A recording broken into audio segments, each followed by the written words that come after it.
people get up and let's make the change. We already know. Forward together. Say it out loud. We coming again. Everybody sing. Yeah, yeah. Barbados. We're gonna make it. I know we can. We're gonna make it. Standing Let me as go. one. Let me go. Barbados. Oh, oh, oh. Yeah. We're gonna make it. I know we can. We got to make it. Standing as one.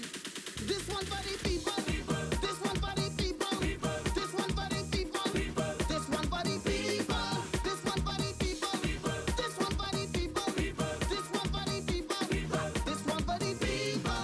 'Cause we got to fight for we country. Fight for we country. Fight for we country. Yeah. Fight for we country. What we need to Come together. What we need to Come together. 'Cause we got to fight for we country. Fight for we country. Fight for we country. Fight for we This country. country is yours. This country is mine. I know it's the time for we to stand. Far too long, taking we for granted, but we will survive. I know we can. We need the country back where it belongs. Let's give back the hope to everyone. It's time to rise up. Everybody know. If you know we can, time to show them how. Let me go. Barbados, Barbados. We're gonna make it. I know we Yeah. can. We're gonna make it. Standing as one. Yeah. Let me come together. Auntie, uncle, sister, and brother. Sing. Go, uppercut the red one.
Don't stand for man, play that you vex. Get out there and give me the X. Cause you know BLP is the best. BLP. If you love Barbados as bad as me, Vote for BLP. me and the team BLP. Vote for BLP. You want the best for this country. Vote for BLP. Barbados Labour Party is for we. Vote for BLP. Them boys ain't ready. Them boys ain't ready yet. I voted for BLP. Them boys ain't ready yet. Me and the BLP. Them boys ain't ready yet. I voted for BLP. Them boys ain't ready yet. Mia is best in league. I know you agree with me. Good evening, good evening, good evening.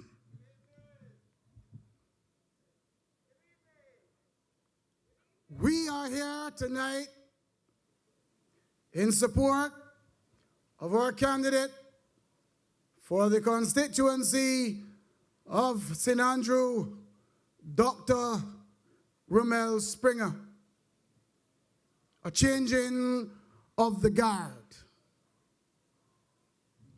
And we intend to demonstrate the new Barbados Labour Party way, we intend to demonstrate that we are in fact what Barbados needs at this time again.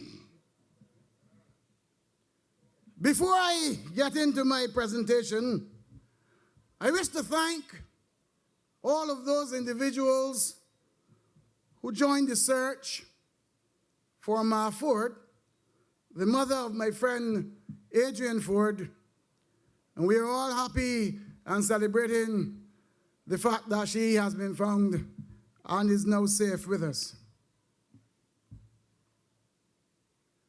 I had no intention of getting involved in a political campaign in this way after the St. George North by-election. Indeed, I had said to some friends of mine that I am taking on a new chapter in my life and I intend just to come to these meetings and enjoy them from in the background, still supporting my party, but I will not be getting involved in the way in which I am doing now. But something happened. Something happened that stirred me. I'm telling you that something. When that guy, the guy that came back from over and away, as the old people will say, when he came back to disrupt things in the Democratic Labour Party, I saw some people in the background. I saw them lurking. I saw Jones. I saw Boyce. I saw Lowe. I saw all of these characters who were at the scene of the crime, and it bothered me. It bothered me. But I said I should still be able to keep it quiet because they were only in the background. I shall keep quiet. But then I saw the slate of the Democratic Labour Party unfolding, and that bestirred me even more. It bothered me much. I said to myself, where are these people going again? Where are they going again? I'll tell you, these same characters who were there, who were present when this country was raped, are coming again. And it bothered me. And I say, I must come back again. I must come forward. I cannot sit still because this country must be saved from those political bandits, I said. Oh, Lord. It cannot be. It cannot be. It must not be. 3 years ago, just 3 short years ago, we had garbage piling up to your doorstep. 3 years ago. 3 years ago, you couldn't get a bus to get to work, get to school, or get anywhere because these people were not interested in you. 3 years ago, just 3 short years ago. 3 short years ago, you would avoid going up Highway 7 because you know what Ladrador streets. Things that were supposed to be in the toilet was on the street. You can't go back there. 3 years ago. 3 years ago, just 3 short years ago, poor people's children, little boys and little girls, were turned out from the University of the West Indies when this damn Democratic Labour Party decided that they were going to kick down the ladder that allowed poor people's children to go to university, get an education, and get their first opportunity to break the paws of poverty. They just did it 3 years ago. Little boys and little girls who had hope. Frandel Stewart and Verla de Pisa and David Eswick and Dennis Lowe and Michael Lashley and Richard Seeley and all of them tell little boys and little girls who had hope, derailed their university education and told them you will have to pay. And not only do you have to pay, you will go and sell dunks side of the road. Sell dunks. Sell Ackies, because the Democratic Labour Party has nothing more for you 3 short years ago. 3 short years ago. And 28 downgrades later, 3 short years ago, Barbados was in the doldrums. But the people of Barbados, you rose up. You rose up. And you said you needed to be saved.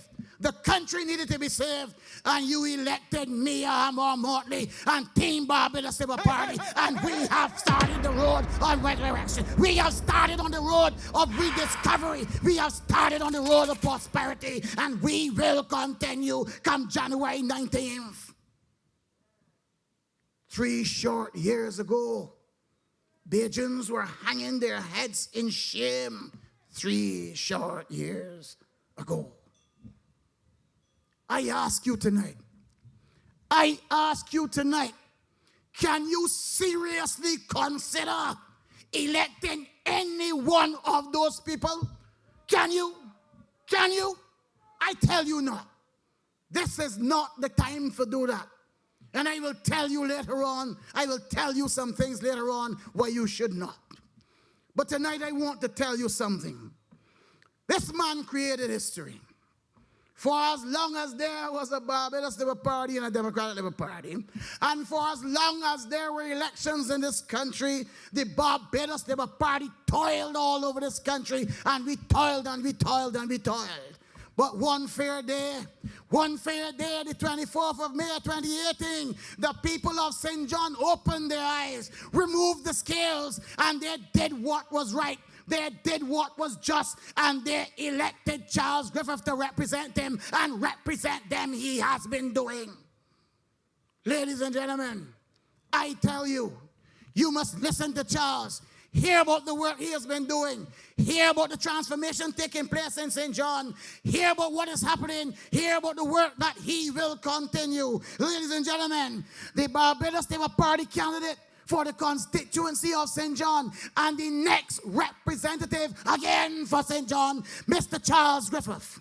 Mia is blessing Lee. I know you agree with me. The rest of them ain't ready, and that ain't too good for we. But Mia and BLP, the future for this country. So January 19th, I vote in BLP. If you love Barbados as bad as me, Vote for BLP. Mia and the team BLP. Vote for BLP. You want the best for this country. Vote for BLP. The Barbados Labour Party is for we. Vote for BLP. Them rest ain't ready. Them rest ain't ready yet. I voted for BLP. Them rest ain't ready yet. Them rest ain't ready. Them rest ain't ready yet. I voted Them for rest ain't ready. Them rest ain't ready yet. But me up care about you. We love the BLP crew. Cause we get back free territory, and look how the bus is running smooth. Look how the sewage move. We know got things to do. Good night, good night, good night. I bring you greetings from the constituency of St. John. I want you to know tonight that St. John is definitely rising. But I'm here tonight to support my friend, my colleague, Rommel. But before I do that, I want to pay a small tribute to a man who functioned in the capacity as my mentor. And I will call him Sir George tonight, Sir George Walton Payne. It is almost impossible for me to call him George because I think it is disrespectful. And when the Prime Minister saw in her wisdom to pair me with Sir George, it was a match that benefited me in a tremendous way. And I got a WhatsApp message indicating the virtues of the man that I was working with in the Ministry of Housing. And, you know, one of the things he did in an effort to blood me, every single Monday morning for the period that we were at the Ministry of Housing, we would have management meetings. And on one particular Friday, he said to me, get the minutes from the last meeting for this meeting on Monday that is coming. And I got the minutes for that meeting. He said, you go over them so that we will be in sync when we walk into the room. And that Monday morning, subsequent to the Friday, I got a call saying, I have an appointment. You have to carry the management meeting by yourself.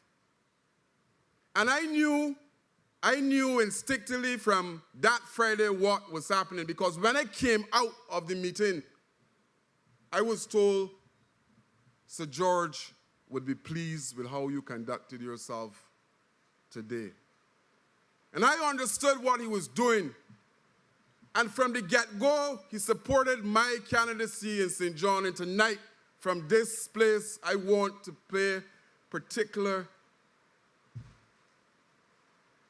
I want to say thank you to Sir George Walton Payne. But there's a different reason why I'm here tonight. I am here to endorse the candidacy of a first-timer. And I walked those shoes 3.5 years ago in the constituency of St. John. And when I spoke to Romal, he indicated to me, just like you, I came from a humble beginning. And it is about service that we are about in the Barbados Labour Party. Love for people.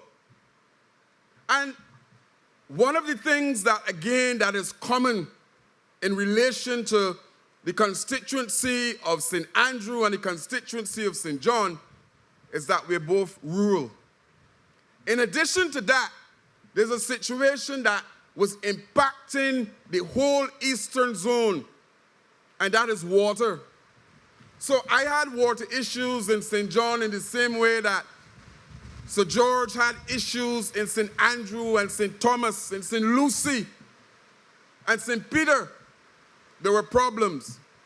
But we came to government after an indolent that impacted the work of those professionals at the Barbados Water Authority. And I brought a list tonight because I want to be absolutely clear what was accomplished and still going on at the Barbados Water Authority after these guys wasted in excess of $1 billion. Can you understand? And I want all of those persons in St. Andrew who will be voting for Romal and the good people in St. John, because I would be remiss of me tonight to come here and not indicate to you the mantra that is happening in St. John. St. John rising. Every single day, St. John rising. But let me get back to what I'm talking about in relation to the water situation that we came and found at the BWA. And bear in mind that every single thing that I will mention tonight happened in the last 3.5 years. In a situation where the government of Barbados had to genuflect to nature in terms of the ash program and the freak storm and Elsa. And in addition to that, all of this was done while in the IMF program. So we had problems where St. John, St. Joseph, St. Andrew, St. Thomas were impacted by the fact that water was not flowing through the taps. And we managed several priority projects at the BWA during the course of 3.5 years. And I sat as the wingman. With Ian Gooden Edgell, the Energizer man, who came to the ministry.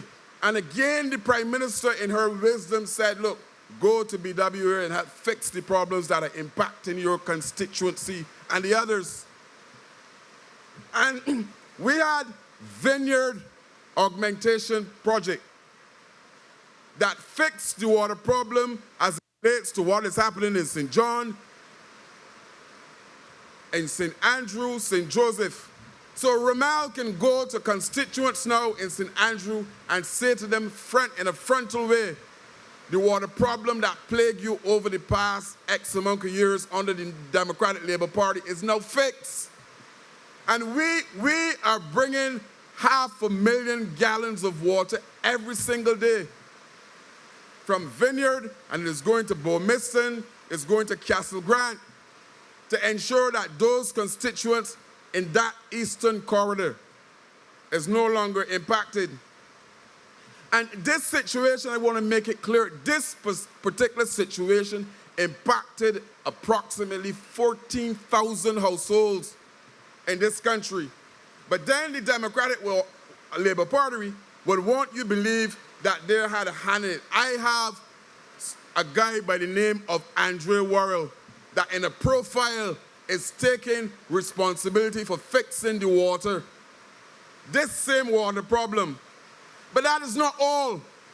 We went to Highway 1 and we ensured that mains are placed on both sides of the road on that highway. The Barbados Labour Party. Diesel plants are coming to Colleton in St. Lucie and Hope in St. Lucie. And it is expected that this particular initiative, these two projects, will alleviate the problem that we're having in the St. Lucie ridings and also St. Peter. There's the St. Stephen to Lodge Hill upgrade. And I want Barbados tonight to understand, and those residents in St. Andrew to understand, that I am not talking about future projects. I am talking about projects that were completed or near completion. We came and we found a depleted stock of water tankers in this country. And what we did in the IMF program, we purchased, and now the stock moved from 12 to over 50 tankers at the BWA, not only to service those areas that are impacted, but for redundancy.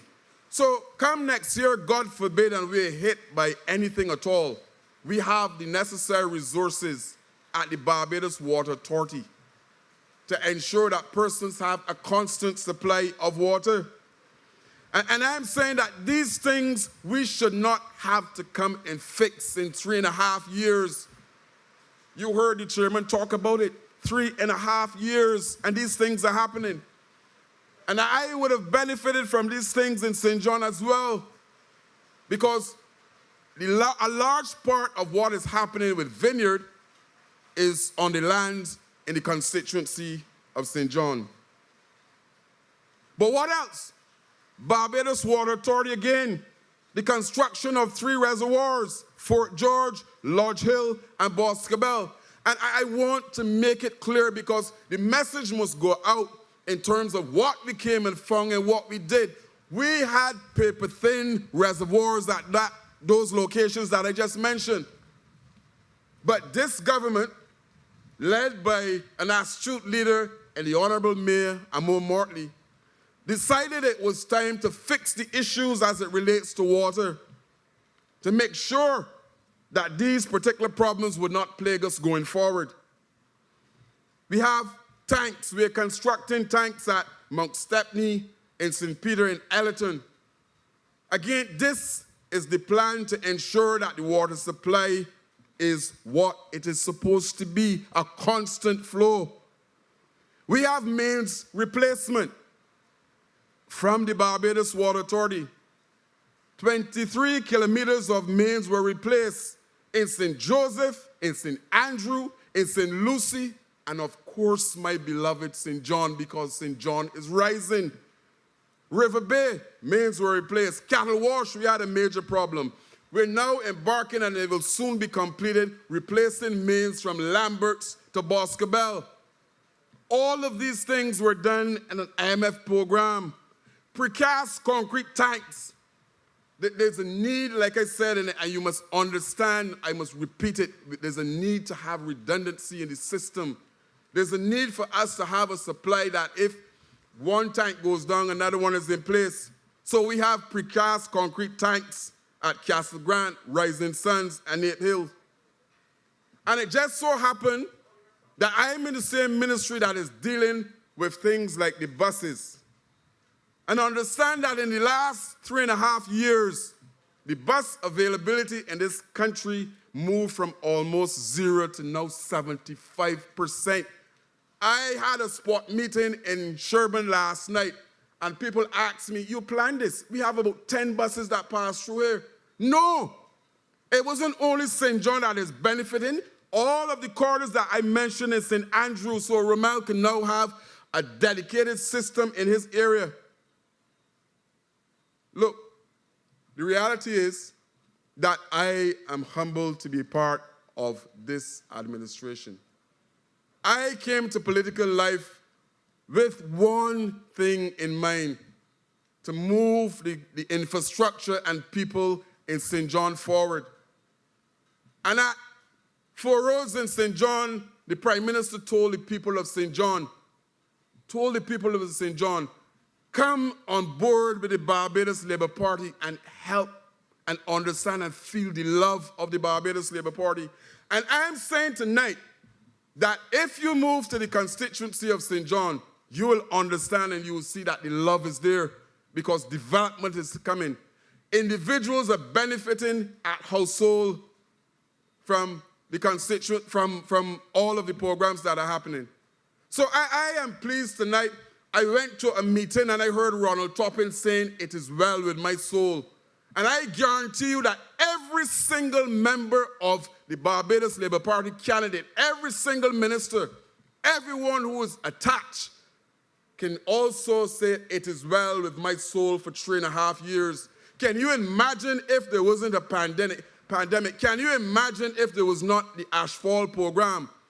And note that as far as the Ashfall program, as the cleanup is concerned, we hired persons in this country to ensure that the streets and critical areas were clean. X amount of months later, every single one of those individuals are still employed. Why? Because government believed that we should provide an opportunity for persons to work and to help families. And I've seen it in the constituency, and every single constituency on this island would have benefited from that initiative. So, the reality is, they say to me, and it is evident that elections are about change or elections are about staying the course. And I'm asking those persons in the constituency of St. Andrew tonight in particular, in the same way last night that I asked those constituents in St. John, what is it that you're changing to? Do you see on the card that is coming from the next side anything of substance? You heard from this particular place about the 4 horsemen of the apocalypse, but look at the others. I have a man opposing me in St. John with a document purporting a whole set of things that he done. Now, I was working in the ministry in 2017 in the Ministry of Youth Affairs and Culture. And there was a note on his document indicating that he facilitated the successful staging of a Carifesta event in the constituency of St. John. And I'm asking the people in St. John, when he come knocking, to ask where was this particular successful Carifesta event in the constituency? Because it is a figment of the man's imagination. So when Rommel hit the ground in St. Andrew, there's a whole lot of things that he can relate to as a result of astute leadership, as a result of a cabinet that is working, as a result of a prime minister that is showing leadership at a level that has never been seen maybe in the Caribbean. And I am suggesting that right now, on this landscape in Barbados, you have no other individual to match the competencies of Mayor Amor Motley. And I'm saying that look a little further afield, and when you look throughout the Caribbean, you can't see a leader that is stacking up close to the lady. And she is representing, says she's representing all of the small island development states every single time that she opened her mouth to speak. What are you changing to? St. Andrew, I am asking you tonight to embrace Rommel Springer. Because if you do that, you will ensure that Sir George's legacy is in place. You will ensure that the representation that all of you require is in place, because that is what we're about. When you look at the card, when you look at the Barbados Labour Party candidates, and you see them every night up here, and you listen to their mouths, you will understand what I'm talking about. I'm told there was a meeting somewhere in St. Lucie. I didn't watch it because I'm no longer really into comedy. So I didn't watch it, but I heard about the nonsense that transpired in St. Lucie. And when you juxtapose that, when you place that next to what we're offering night after night from this place, you will understand why it is necessary that on the 19th of January, I'm told that some of them figure that is the 20th. That is not a problem. On the 19th of January, when you go to the poll, I'm asking you to return the Barbados Labour Party. I'm asking you to do that. I asked last night in St. John for that, to return Charles Griffith to do the work that is necessary in the constituency of St. John. And I'm asking tonight from this place that those good people in the constituency of St. Andrew that embrace Sir George for approximately more than 2 decades to start the journey this time around again with Romel Springer. And I guarantee you that your faith in him will not be displaced, because I know the man. I have had conversations with the man. And like I said, in a similar vein to me, he is the blood of St. Andrew, as I am in St. John. Good night, and thank you. Griffith. Well, all right, them say Charles Griffith. Pave all the road and Charles Griffith. Turn on the street lights and Charles Griffith. Make the people feel right. St. John rising to a higher height. Charles Griffith. About to explode. Charles Griffith. Make the thing grow. Charles Griffith. Need all the votes. Tell them make Griffith people more cars. St. John rising, yeah. St. John rising, yeah. Shelson and me vibing again. Tell your family, tell all your friends, yeah. St. John rising, yeah. Thank you, Charles. Thank you, Charles. And continue the good works in St. John. St. John, they have you. St. John, they need you. St. John will have you again. I understand that last night in St. Lucie, a fellow down there interfered with me. Now, I am never in the habit of interfering with anybody first, but he troubled me. 3 short years ago, there was a pit bull barking, not much biting, but barking. And last night in St. Lucie, I am told that that pit bull was a salmon tot retriever. Oh, Lord! Reading from a script, obviously written by 3 or 4 people, going out there trying to present information like he is some economist. Well, Frondel, ignore he. Chris Sinclair, ignore he. The whole party, ignore he.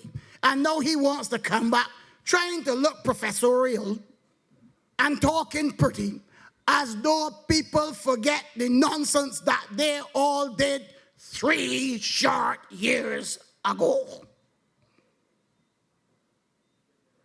Verla was there.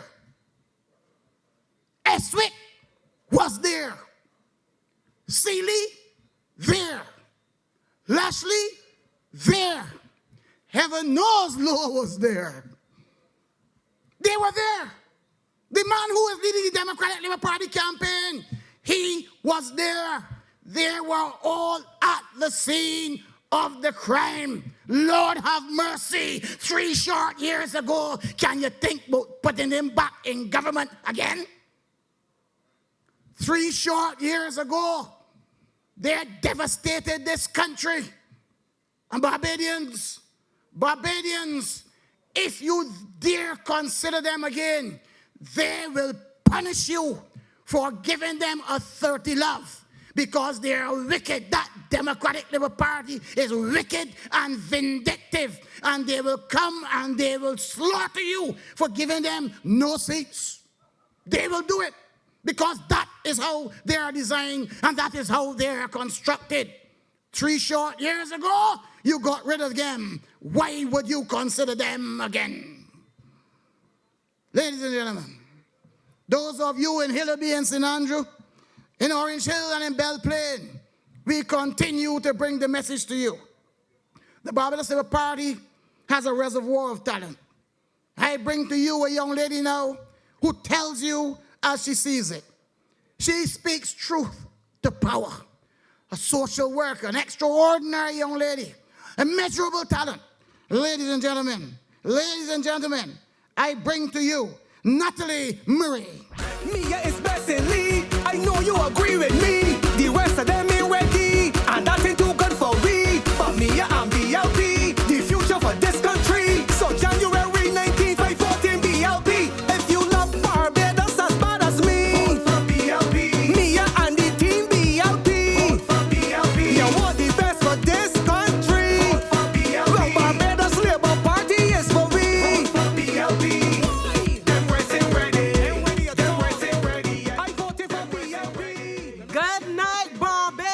Labour Party family.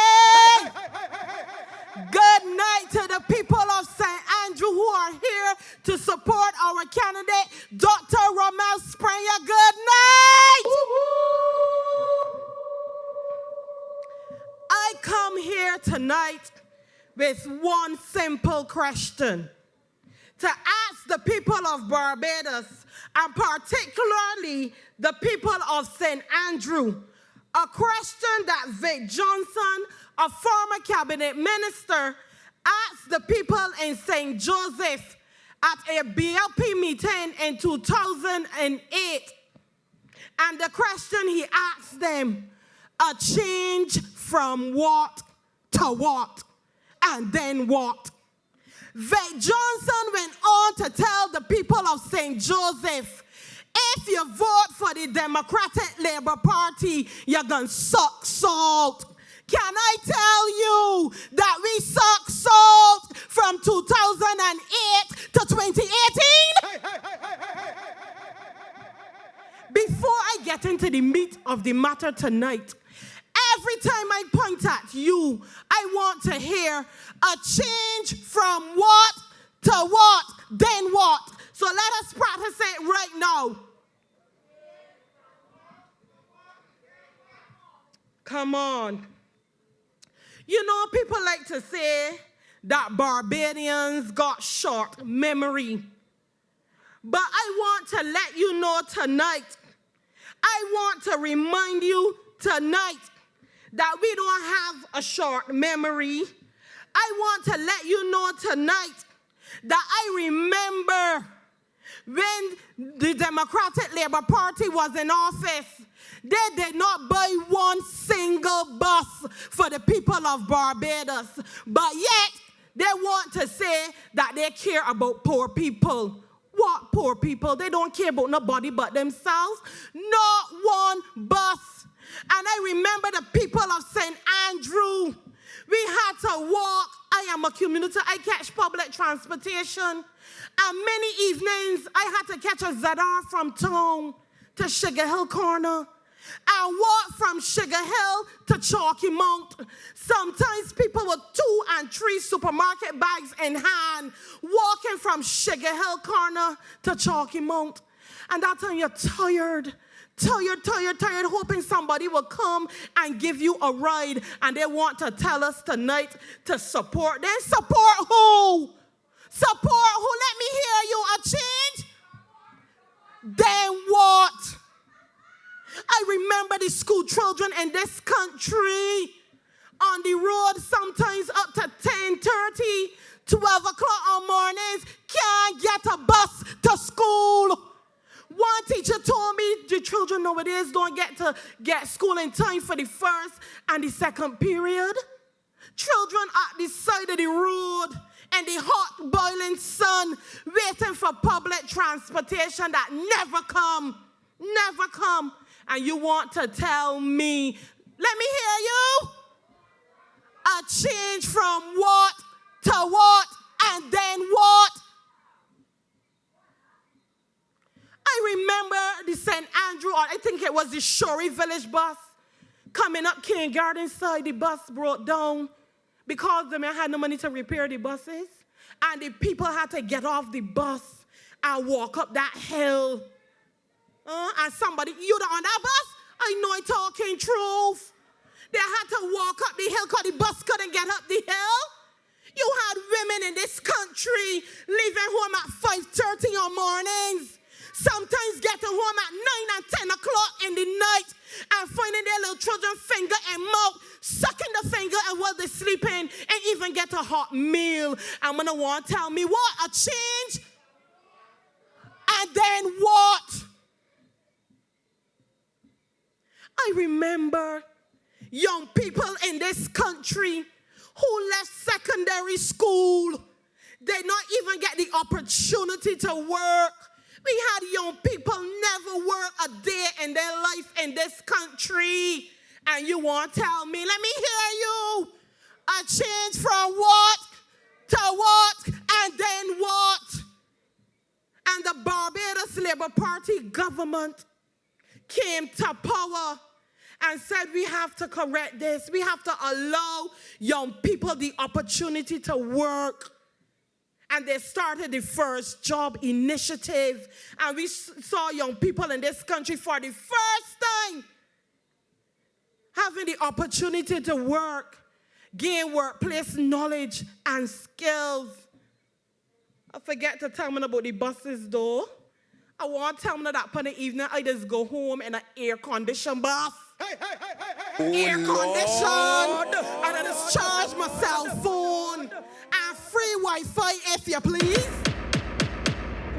Some people in this country don't even have air conditioning in the cars. And we driving home in air-conditioned buses. And you want to tell me that Mia Amar Motley and the Barbados Labour Party don't care about Barbadians? Seriously? You can't be talking to me.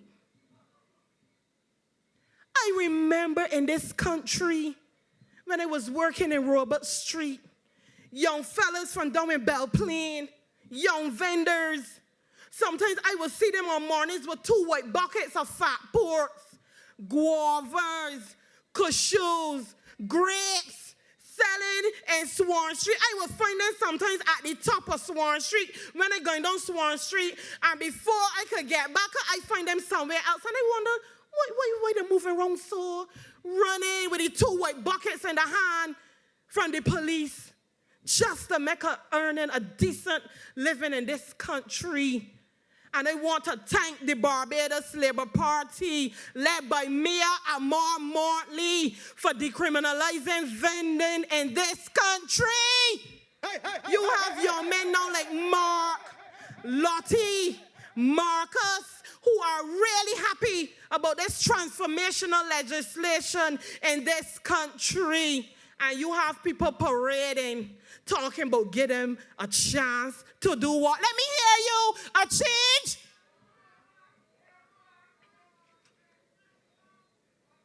And then what?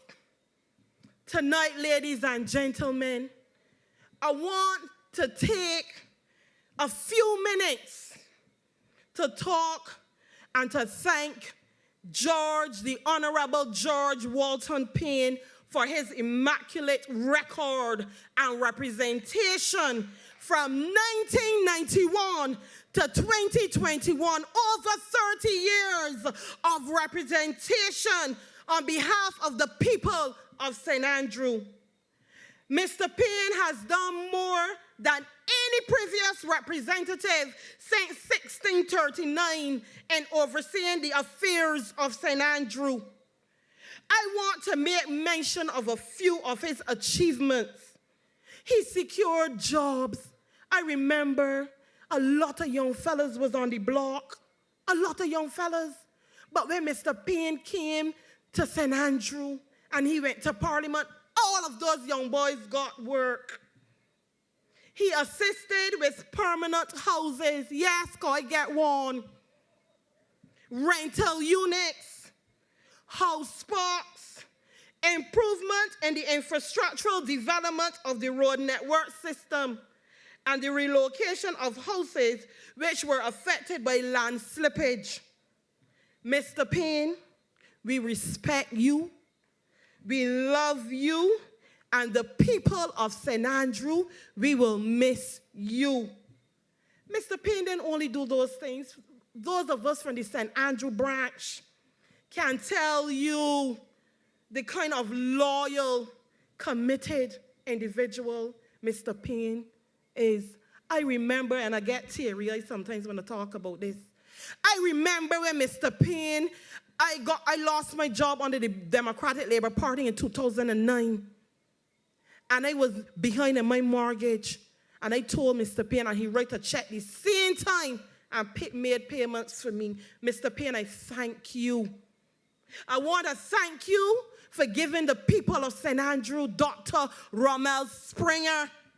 And I know that any and everybody couldn't come and represent St. Andrew. I watched how you mentored and nurtured Rommel at the branch level.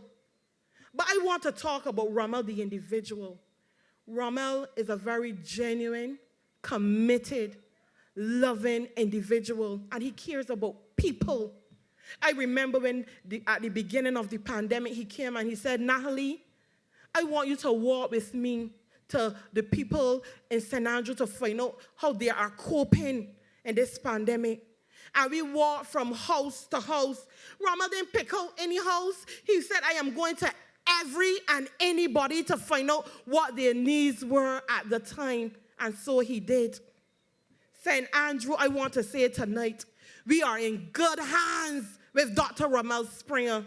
He showed up with the ash fall. He showed up in the pandemic. He showed up at the freak storm. He showed up and he is still showing up. I want to say, Dr. Springer, that we, the people of St. Andrew, you have our full support tonight. As I wrap up, I want to talk about my Prime Minister, Mia Amor Montley.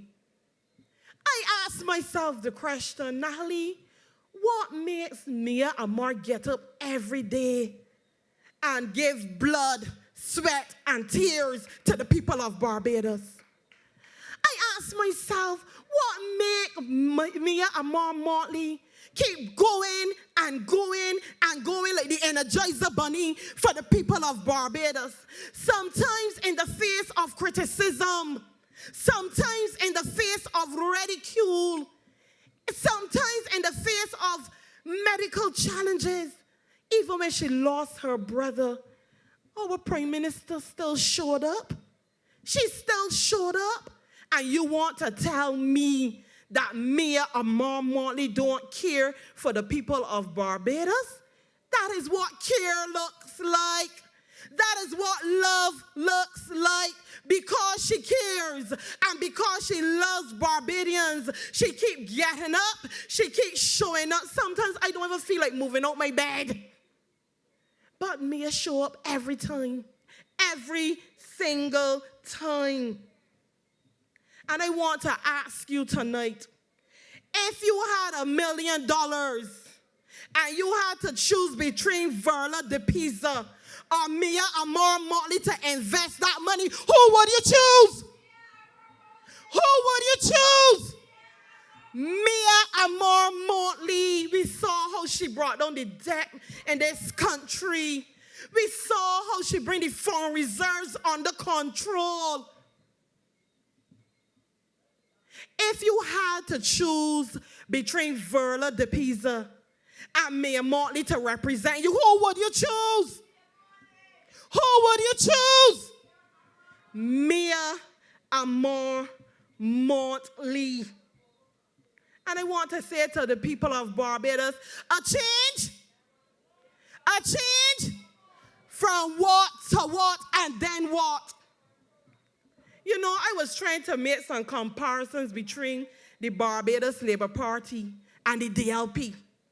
Would you leave a 2-bedroom or a 3-bedroom wall house with 2 bathrooms and go and live in a shanty? The DLP is like the shanty. Oh, Lord. Would you start driving a BMW or Mercedes Benz and go and ride a bicycle? The DLP is the bicycle. And to the women out there, no disrespect, will you leave a good man giving you $600 and $700 a month for one that ain't working? Oh, Lord. Not me. A change from what to what and then what? I ain't sucking salt in this country, not me. I hear people talking about, we want an opposition. We want an opposition. I'm going to tell you something now. If I'm going to vote for opposition, I'm going to might very well vote for opportunity to suck salt in this country. I hear some people talking about give this body a chance and that body a chance. But let me tell you, I might give myself a chance to suck salt in this country. I want to say again, a change from what to what and then what. We ain't sucking the salt in this country. We suck enough salt. I want to say to the people of Barbados, give the Barbados Labour Party your support and vote on January the 19th, 2022. And I want to say to the people of St. Andrew, Rommel has been showing up, and we want Rommel to continue to show up. So if you want him to show up, what we going to do? Vote for Dr. Rommel Springwin on January the 19th, 2022. Good night, Barbadians. God bless you. Barbados as bad as me. Vote for BLP. Mia and the team BLP. Vote for BLP. You want the best for this country. Vote for BLP. The Barbados Labour Party is for we. Vote for BLP. Them racing ready. Them racing ready. I'm voting for BLP. Them racing ready. Them racing ready. Them racing ready. I'm voting Them for racing BLP. ready. Them racing ready. But me I care about you. We love the BLP crew. Cause we get back free territory and look how the bus is running smooth. Look how the sewage move. We know got things. Thank you, Natalie. Thank you, Natalie. Talent abounds in the Barbados Labour Party. And I know you talk about sucking salt, and you suck salt under the Democratic Labour Party. But things were so bad under the Democratic Labour Party that you couldn't even get salt to suck.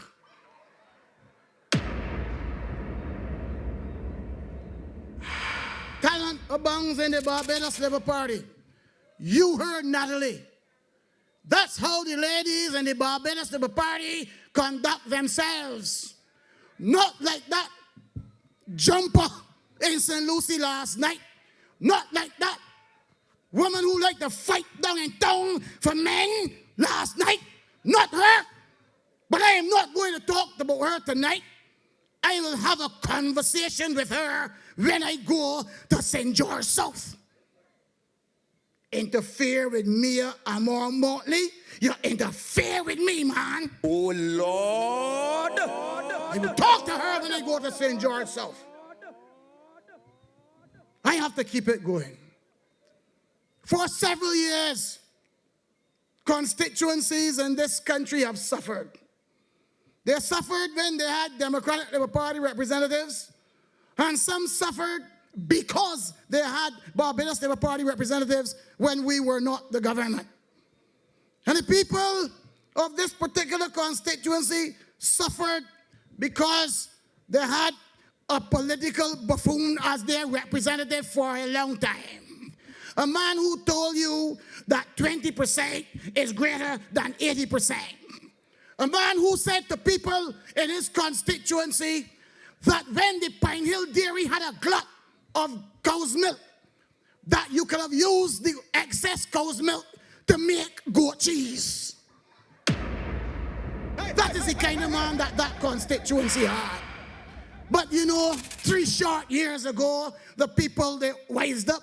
They opened up their hearts, they opened up their minds, and they went to their numbers, and they changed the course. They changed the course, and they elected a young, hard-working, energetic man in the form of Peter Phillips, their parliamentary representative now, and their parliamentary representative again come January 19th. Ladies and gentlemen, Mr. Peter Phillips. Right, Lucy? I want to We know Peter is always here. He understands and always cares. We love you. We love you. Peter, we love you. Yeah. We know we reach you anytime and never have to stand in line. We need you. Reliable. St. Lucie needs you. Let's hear the applause for the best candidate. Everybody knows that Peter is it. Put him to the test because the man is the best. Oh yes, oh yes, oh yes. We already know that. Good night, ladies and gentlemen. Good night to the Barbados Labour Party family. Good night especially to the members and my constituents in St. Lucie, those lovely people up there. I joined this campaign tonight with Team BLP I'm happy to be part of this team in this election. And we're here tonight to support the candidacy of Dr. Rommel Springer in St. Andrew. And I want to begin tonight by letting the rest of Barbados know that all is well in St. Lucie.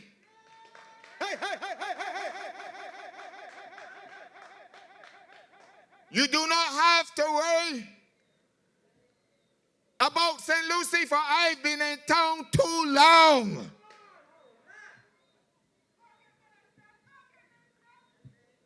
I have spent many years in the trenches. And last night,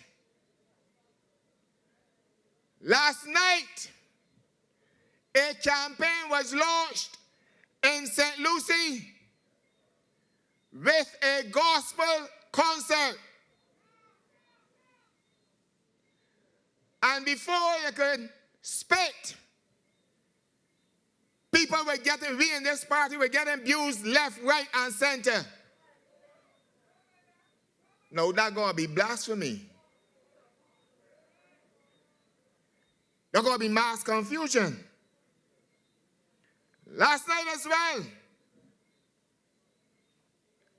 I journeyed to the lovely parish of St. Thomas to lend support to the campaign of Cynthia Yvonne Ford, that lovely veteran in politics.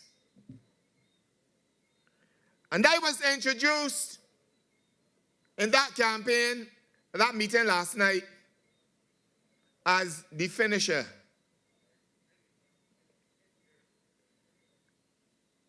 I know that when you're a finisher, you end something. You end something. And I intend, with the help of the people of St. Lucie, to end the political career of my opponent. I will not allow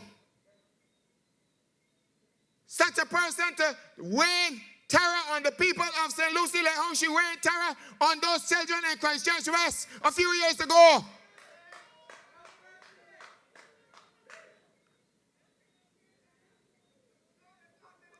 In that meeting as well,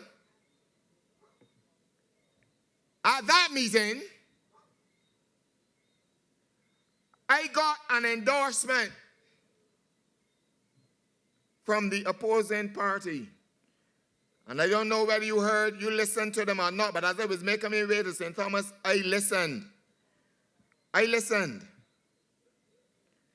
Because you have to know what your opponent is doing. Every opportunity I get to listen and research what the Democratic Labour Party is doing, I do that. Because it arms you with all that you need to fight the battle. And one of their speakers, as a matter of fact, the first speaker said, the last representative knocked both here. He knocked both here, and the people give him a chance. That's all right, because that says that I was around the people for a long time. But I ask the question tonight, and as I speak to endorse Dr. Springer, because we cleaning up the North on January the 19th. Every single seat in the north of this country, we cleaning it up. Starting at the very top with St. Lucie. But if I knock both St. Lucie and the people give me something, it shows that the people of St. Lucie are grateful. I want to ask the question tonight. Where has the president of the Democratic Labour Party now come from, dropping in St. Lucie, claiming that she was born and raised and all this thing in St. Lucie.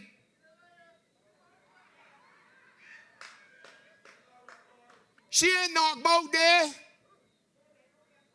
She ain't knocked about there at all. She just flying and hoping she's an import. Hoping that she gets the chance. But like the people of St. Lucie, the people of Barbados will reject her and the Democratic Labour Party again. People got to understand. They have to understand that people in Barbados and in every constituency in this country, people are not stupid. 3.5 years ago, 3.5 short years ago, they rained terror on this country. Tonight, they are in confusion and they want to confuse you, the people. And I say this to Barbados tonight, they want to confuse you, the people. I want to remind you of the Democratic Labour Party's record in the last 10 years when they were in government. We refer to it as the lost decade. I want to remind you, business people, you got no VAT refunds. I want to remind the ordinary people, you got no income tax refunds. I want to remind you, you had no buses to travel on. I want to remind you, your garbage was all around your house. You had nothing because the Democratic Labour Party did nothing to uplift you. And 3.5 short years. And they return to tell you, vote for them again, that the BLP ain't doing nothing. But I don't understand that kind of language. How can the Labour Party not be doing anything? How can the Mayor Motley-led administration not be doing anything? When we give you back those income tax refunds that were owed to since about 2011, from about 2011, when we bought in 33 new buses that when if you don't be careful when they pass, they didn't even know. And I'm happy to be part of that team at the Ministry of Transport and Works in my first ministerial stint in government. We work hard on the behalf of the people of Barbados. This Labour Party has always been one to work hard on the behalf of the people. Every time the Dems mess up, you give them a chance and they do foolishness. And the people come back to us in their numbers and say, hey, look, you are best suited to run this country. And I'm sure tonight that is not the case in the 3 short years because they're happy with us. They're happy with us everywhere I canvass. The people are happy. I got a report this evening from some of my canvassers in the field. And they said to me, Peter, the response is amazing. I'm hearing the same thing coming out of St. Joseph. I'm hearing the same thing coming out of St. Andrew. I'm hearing the same thing coming out of the St. James constituencies. I'm hearing the same thing coming out of St. John and Christchurch and St. George and St. Philip.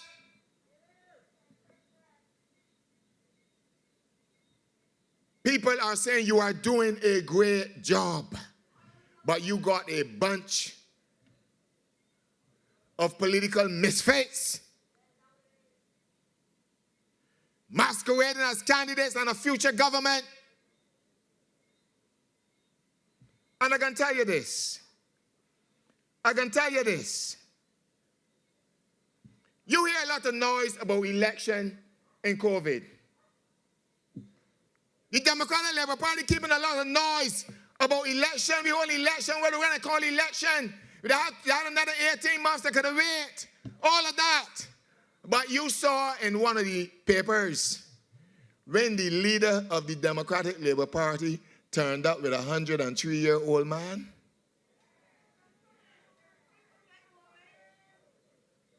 but you don't understand. Messages conflicting and confusing. If you are so perturbed and vexed and annoyed about holding elections during COVID, when almost 10 or 15 other countries in the world, including some in the Caribbean, have held elections during this period, COVID does not stop function of government. COVID cannot be allowed to stop us from functioning. We need to just do the right things. And this government has proven to be stellar in its management of COVID. Only tonight on my way here, someone said to me, Lord, if Frandel was in power, I don't know what happened to me. That was said to me tonight. So when the Democratic Labour Party parading and masquerading as the next government, one of the things you must also know, and I got this out in meeting last night, because I listened, not one of them referred to their leader or the temporary leader as the prime minister in waiting or anything so during the course of that campaign, during the course of that meeting last night. Not one of them. Not one of them referred to her. That tells you she has no standing. None. The choice is clear tonight, and I love the campaign slogan. Them rest and ready, Barbados. The BLP is ready to resume its work in this country that it has been doing for the past 3.5 years.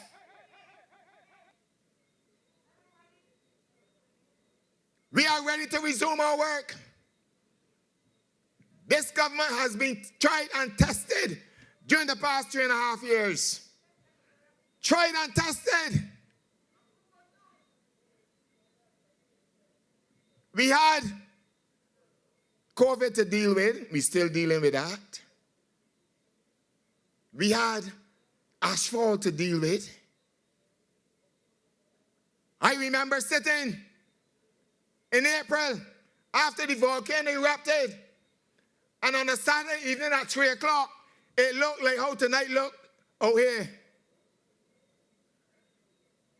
The Barbados Labour Party administration, led by Mayor Motley,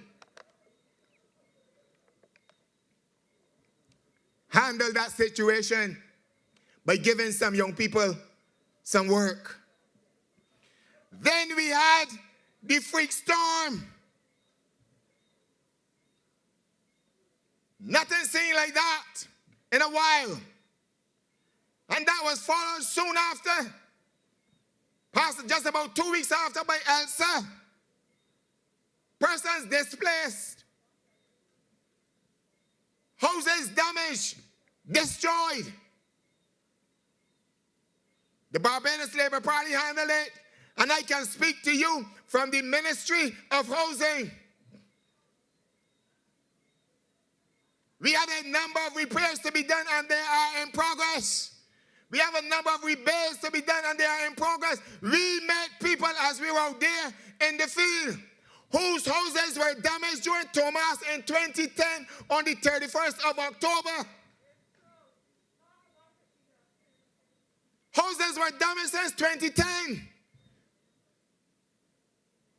And nothing was done for them. And this Barbados Labour Party administration, in the short time that we had last year, we have started the work, and every single person affected by Elsa will be helped.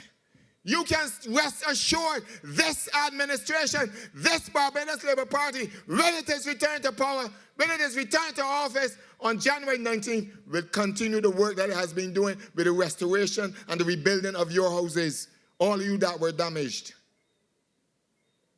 We are a party with a record of hard work, a record of responding to the needs of the people. We do not shirk from work. We have a leader who has been tested and tried and who has proven that she is indeed a leader. We have a team of persons, a team of ministers, And all those around us, we surround ourselves with people who like to work, who love people. But the problem with the other side is that they love themselves, and I'm not even sure about that. They love opportunity to sit in office and do nothing. You can imagine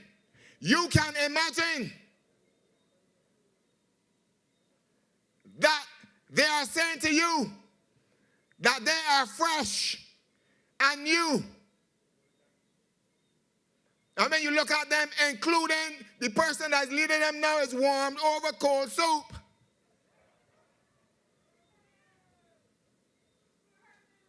Warmed over cold soup because she would want to be. I told the people in St. Thomas last night, and I got a message when I get into my constituency. My message has always been, I've been with you for a while. I've been with you for a while. Every time you look around, Peter Phillips has been there. Every time you look around in St. Andrew, I journeyed to St. Andrew over the number of years. And I want to thank tonight, I want to pause to thank the outgoing Member of Parliament, George Payne, for his yeoman service to that constituency and to the Barbados Labour Party. He has given of his best and of his all, and he has trained, he has nurtured the next representative for St. Andrew, Dr. Roman Springer. And I have seen Dr. Springer anytime I go to St. Andrew, he has been working. When he was part of the team of George Payne, and then during the course of this administration, he has been working. He has been working. But what has happened, ladies and gentlemen? We now have to ensure, and I say this to you, now with all the talk and all the paraphernalia and all of that, there is an important day coming. An important day coming. That date you have marked in your calendar is January 19th, 2022. Now, last night, as I listened to that, what was that? With that? I can't even call it a meeting, because it seemed to be a simple beer comedy. A speaker said on 2 or 3 occasions, January 20th. He said you vote on January 20th and wake up on January 19th. He was so confused.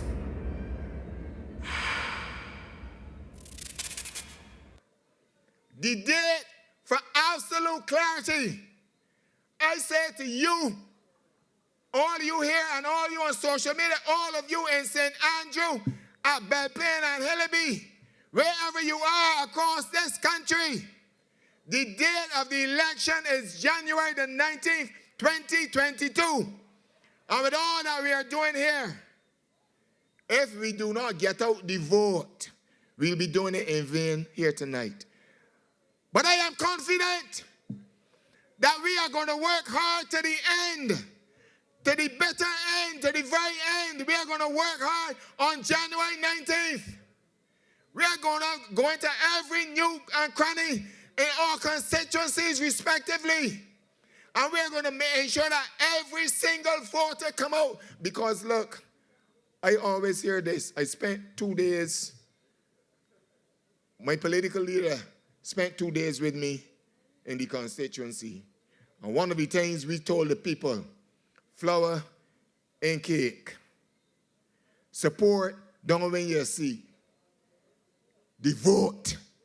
So I want you, ladies and gentlemen, in your respective constituencies, every one of you on January 19th, 2022, from 6 in the morning till 6 in the evening, go to the polls and vote. Go to the polls and vote.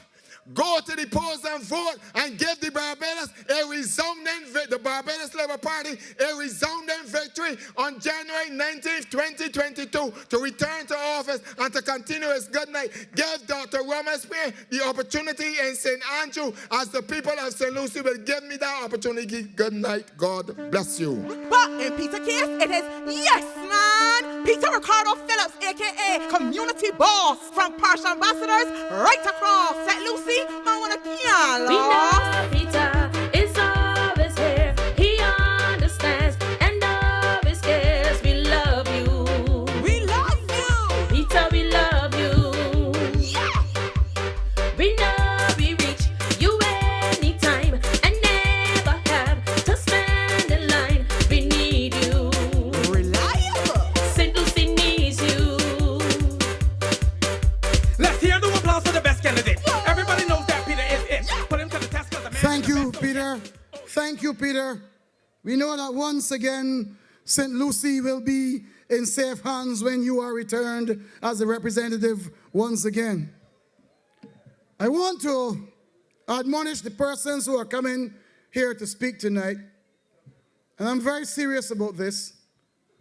I do not like the idea of anybody coming to this platform when I am cheering and trying to compare Verla and Mia Amor Motley. No, that is foolishness, man. Don't do it.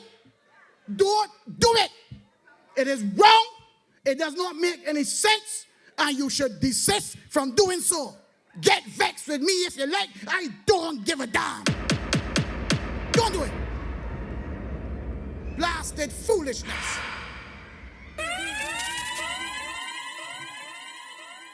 We have one leader in this Barbados Labour Party. They got a whole bunch of, whatever you call them up there, fighting, crawling over one another and all kinds of things. You know, when I look at that Democratic Labour Party and all of them who are trying to race to the top for leadership, I just remember a picture comes to my mind. You are in the airport with your loved ones waiting to catch a plane. And you see these people, 6 or 7 of them, and they're fighting. They're fighting to get into the cockpit of that plane. All 6, 7 of them fighting to get into the cockpit of the plane. And you're watching from afar. And when you catch yourself, you realize that not one of those individuals can fly a plane, far less ride a bicycle. And that is what is happening with the Democratic Labour Party, man. Let us stay the course. Barbados is safer with Mia and the Barbados Labour Party. Stay the course. Tell me what is going on here. Barbados is safer with who? I can't hear you. Safer with who? Safer with who? Mia and the Barbados Labour Party. Ladies and gentlemen, the next speaker I bring to you, he's nearly as tall as I am, half as good looking, but he works harder than I do. Ladies and gentlemen, the parliamentary representative for the constituency of Peter, once again, Mr. Colin Jordan. Mia is best in lead. I know you agree with me. The rest of them ain't ready, and that ain't too good for we. But Mia and BLP, the future for this country. So January 19th, I vote in BLP. If you love Barbados as bad as me, vote for BLP. Mia and the team BLP. Vote for BLP. You want the best for this country. Vote for BLP. Well, Barbados Labour Party is for we. Vote for BLP. Them racing ready. Them racing ready. I voted for BLP. Good night, Barbados. Good night to the Barbados Labour Party family. Good night to all Barbadians. And good night to the Dems who are watching, because a lot of them are watching. Yes, they want something solid to watch.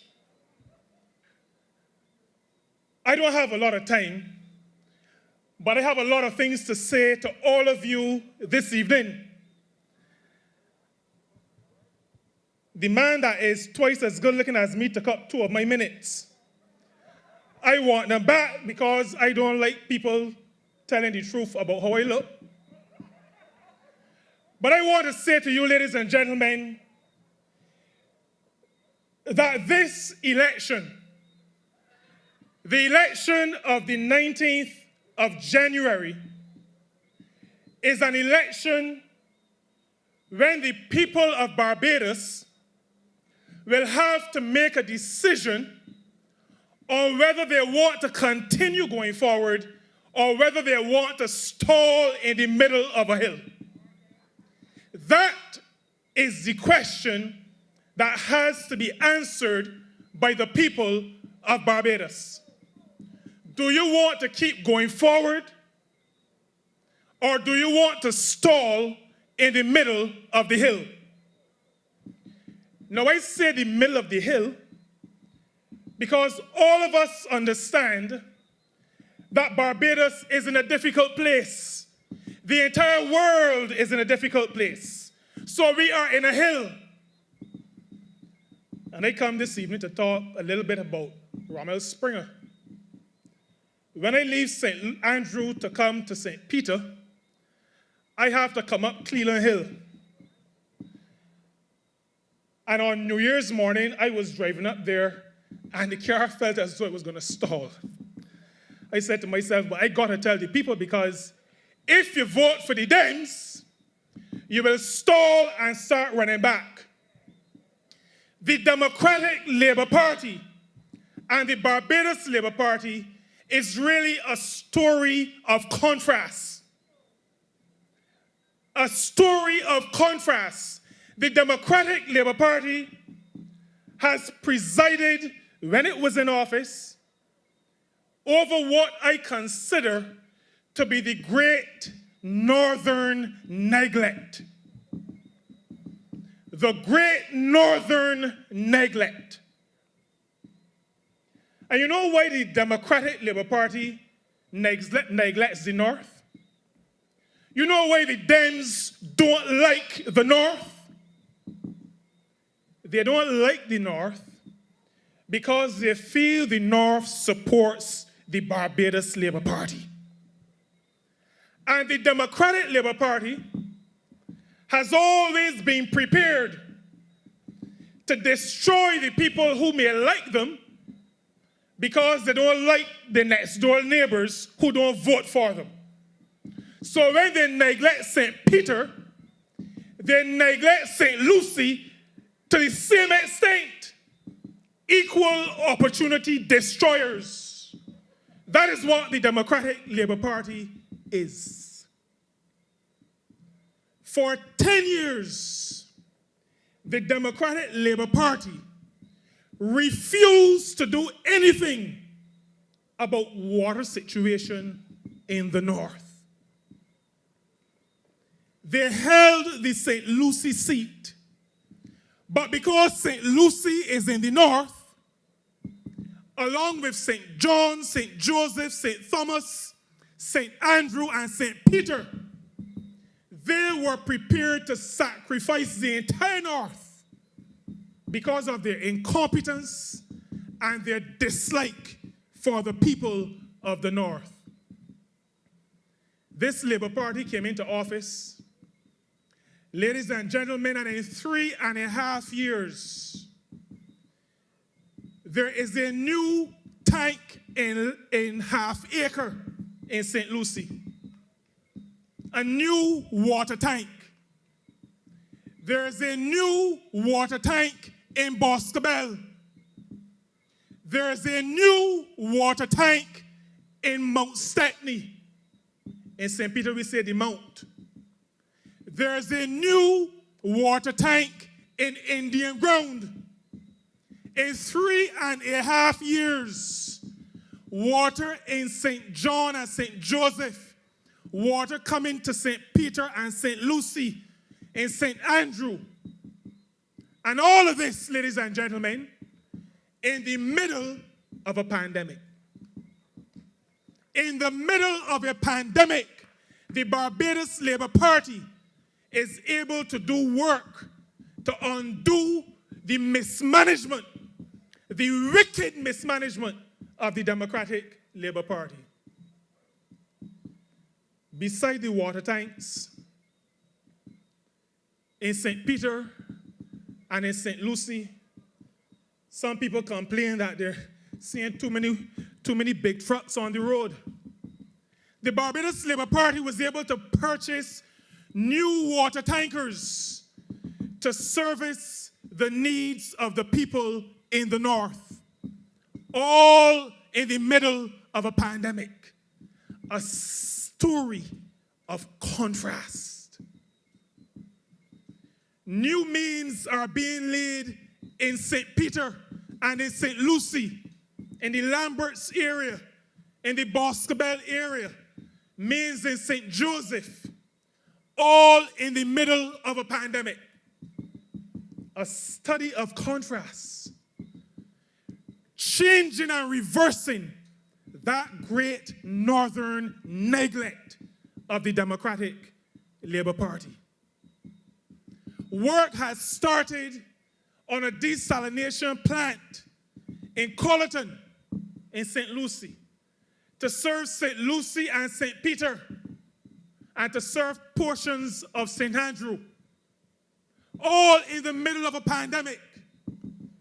Barbadians, we are making significant progress in spite of the odds. That is what leadership is about. That is what commitment to delivering on behalf of the people of Barbados is all about. The Barbados Labour Party understands the needs of the people and will work. You know, we normally say come hell or high water. As a Christian, I don't like the hell part. But come pandemic or hurricane, freak storm or ashfall, this Barbados Labour Party is a party that is committed to uplifting the people of Barbados and the people of the north of this country. Flooding in Speightstown. Do you know that this really annoys me, so I usually have to chuckle when I'm talking about it.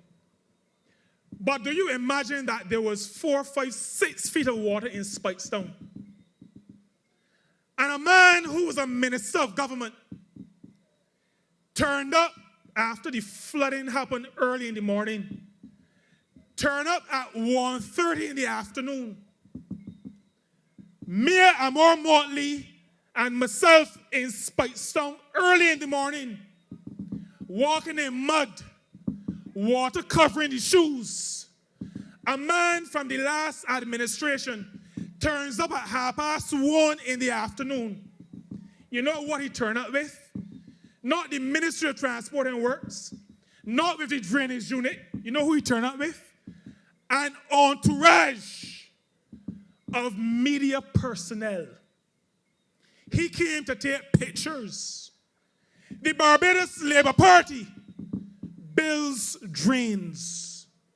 The Barbados Labour Party turns 3 small tunnels into a lovely bridge in Speightstown. The Barbados Labour Party builds retention ponds in the Wim Gully.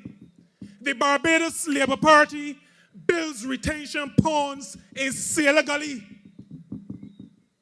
A story of contrast, correcting the great northern neglect of the Democratic Labour Party. People in Pike Corner can't get home. Connell Town, Boscobel, Indian Ground, Bathsheba, St. Andrew's Parish Church. And as Peter Phillips told you just now, sometimes nowadays you would miss the bus. Because you know, once upon a time you might be by the shop talking and you will listen for the bus. And when you hear the bus coming, you will run out to the bus stop.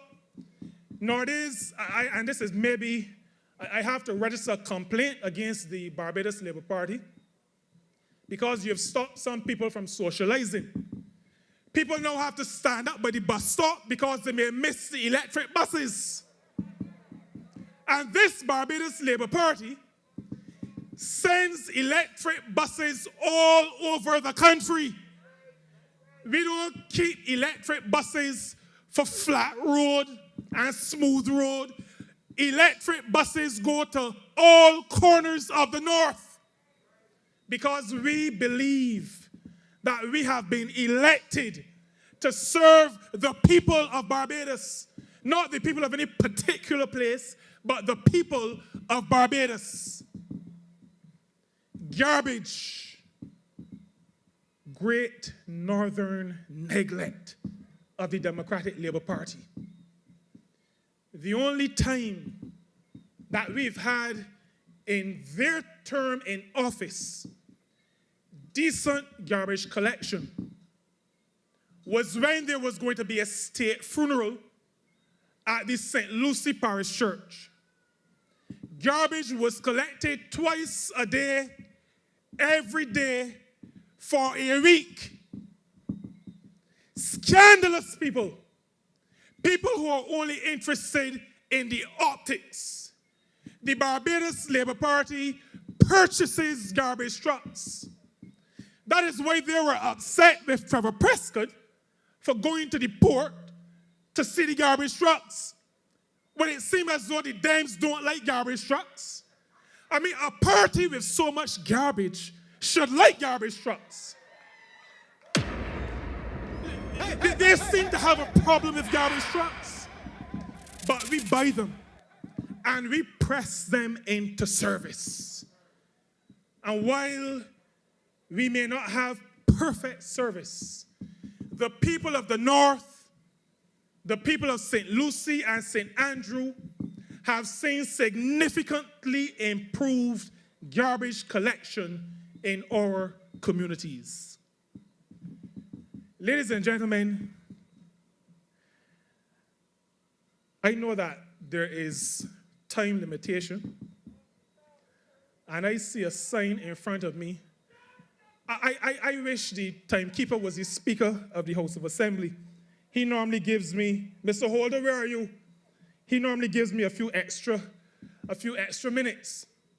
But ladies and gentlemen, the Democratic Labour Party does not like progress. And any examination of their stewardship, any honest examination will tell you that. Holding seats at different times in St. Peter, well, only for a day in St. Peter, but St. Lucie and St. Andrew, you will realize, because those of us in St. Peter see it, these are our neighbors. They neglect, even when they hold the seat. They care nothing about the people. The people of the North suffered when those people who call themselves the inheritors of Errol Barr's legacy sought to destroy education in this country. People in St. Peter and St. Lucie and St. Andrew, all over the North, having to stop university because they, after they climbed the ladder, thought that the best thing to do was to kick it down. This Barbados Labour Party has restored tertiary education free at the point of delivery for the young people of this country in the middle of a pandemic. A story of contrast. But ladies and gentlemen, I have to say something about Dr. Rommel Springer. A good man, filling good shoes. And before I talk about Rommel, I will talk about the man he will be succeeding with the good wishes and votes of the people of St. Andrew on the 19th. When we came to office, May 2018, I spoke to Minister George Payne about the drainage situation in Speightstown. George Payne immediately made sure that all the land acquisitions were done, and were done in a speedy manner, so that the work of extending that drain, that critical waterway in Speightstown, could be addressed. That is the measure of the man, George Payne. Rommel Springer succeeds that man. And as his neighbor, I say to Barbados, and I say to the people of St. Andrew, you have the fortune of moving from one great man to another.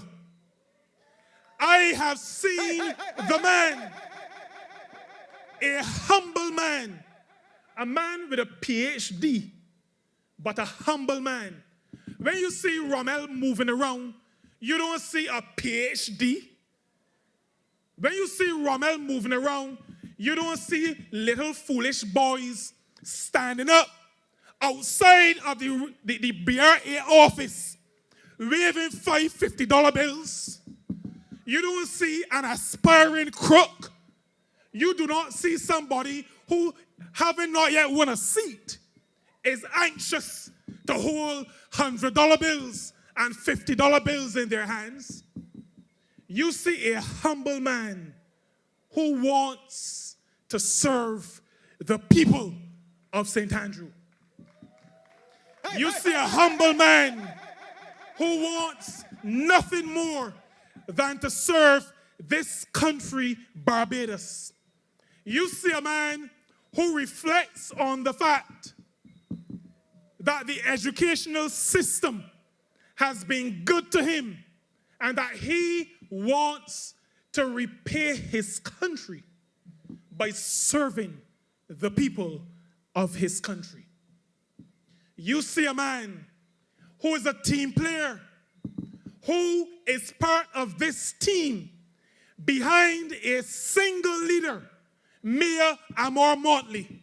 You see a man who is able to command the respect of his peers because they recognize, we recognize that this is a good man. And so, ladies and gentlemen of Barbados, ladies and gentlemen of the North, but particularly ladies and gentlemen of St. Andrew, I commend to you Dr. Rommel Springer. I commend to you a man who wants to be part of a team to turn back that great northern neglect inflicted on the people of the North by the Democratic Labour Party. He wants to be part of the team. On the 19th of January 2022, 6 o'clock in the morning, get up out of your beds. The future of your constituency depends on it. The future of Barbados depends on it. You have to get up. I have to get up. We have to go to the polls. Vote for Rommel Springer. Vote for the Barbados Labour Party. Vote for Mayor Amor Motley. It is safer with the Labour Party. It is safer with Mayor. It is safer with Rommel Springer. Vote for progress. Vote for Barbados continuing on the trajectory of improvement. Ladies and gentlemen, good night. God bless all of you. Mia is blessing Lee. I know you agree with me. The rest of them ain't ready, and that ain't too good for we. But Mia and BLP, the future for this country. So January 19th, I vote in BLP. If you love Barbados as bad as me, vote for BLP. Mia and the team BLP. Vote for BLP. You want the best for this country. Vote for BLP. The Barbados Labour Party is for we. Vote for BLP.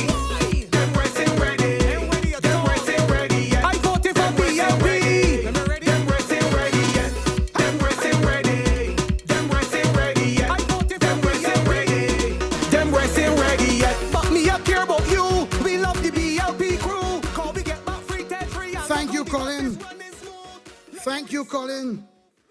St. Peter was in good hands, and St. Peter will be in good hands again when they re-elect you come January 19th to be their representative once again.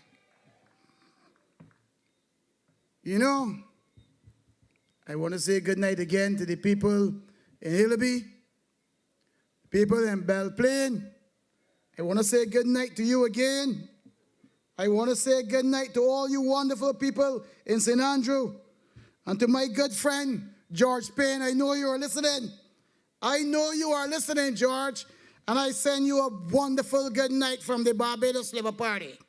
Orange Hill, Belle Plaine, and Hillaby, we all welcome you. We are glad to have you. And we are looking forward to you doing what you know you need to do come January 19th when the Barbados Labour Party will romp home again to form the next government. You heard from Colin pretty much helping you to understand the nature of what the Barbados Labour Party was confronted with. And you heard from Colin how the Barbados Labour Party has delivered, ably led by Mia Amor Motley. This Barbados Labour Party, through trying times, COVID, Ashfall, Elsa, and mopping up after the Democratic Labour Party, it was a serious task. As a matter of fact, I believe it would have been easier to handle the Ashfall, the COVID, and Elsa than it would be after coming after the Democratic Labour Party. They were more destructive than those three things combined. And they're waiting in the wings and they're coming again here. Democratic Labour Party members, Democratic Labour Party supporters, we know that there are some of you who didn't like what your party did. We know that you were not happy, and that is why you joined with us to get rid of them. I am talking to you now. Lord have mercy. It is only 3 years. Don't go back to them. Don't do it. We know that you care about your country. We are not asking you to forget your party. We are asking you not to love your party. We are only asking you to love your country more than you love the destructive Democratic Labour Party. That's all we are asking. So when you go to the polls, remember the pain they caused you.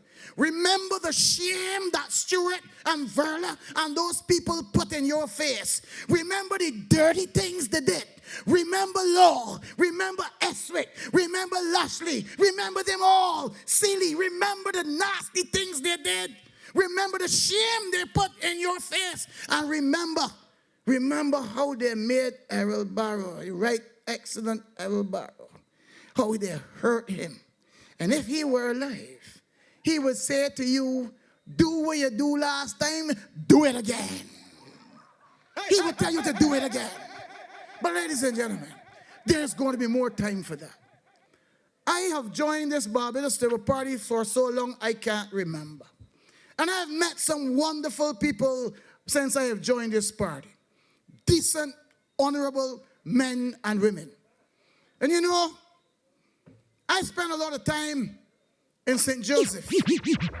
I spent a lot of time in St. Joseph. And I'm telling you, one of the most decent, honest, hard-working, affable people to have walked the halls of Parliament, to ever walk into this country in the halls of politics is my good friend, Dale Marshall, the parliamentary representative for St. Joseph now, and the parliamentary representative for St. Joseph again come January 19th. Ladies and gentlemen, Dale Marshall. Here I come with love and not hatred. Surely goodness and mercy shall follow I all the days of my life.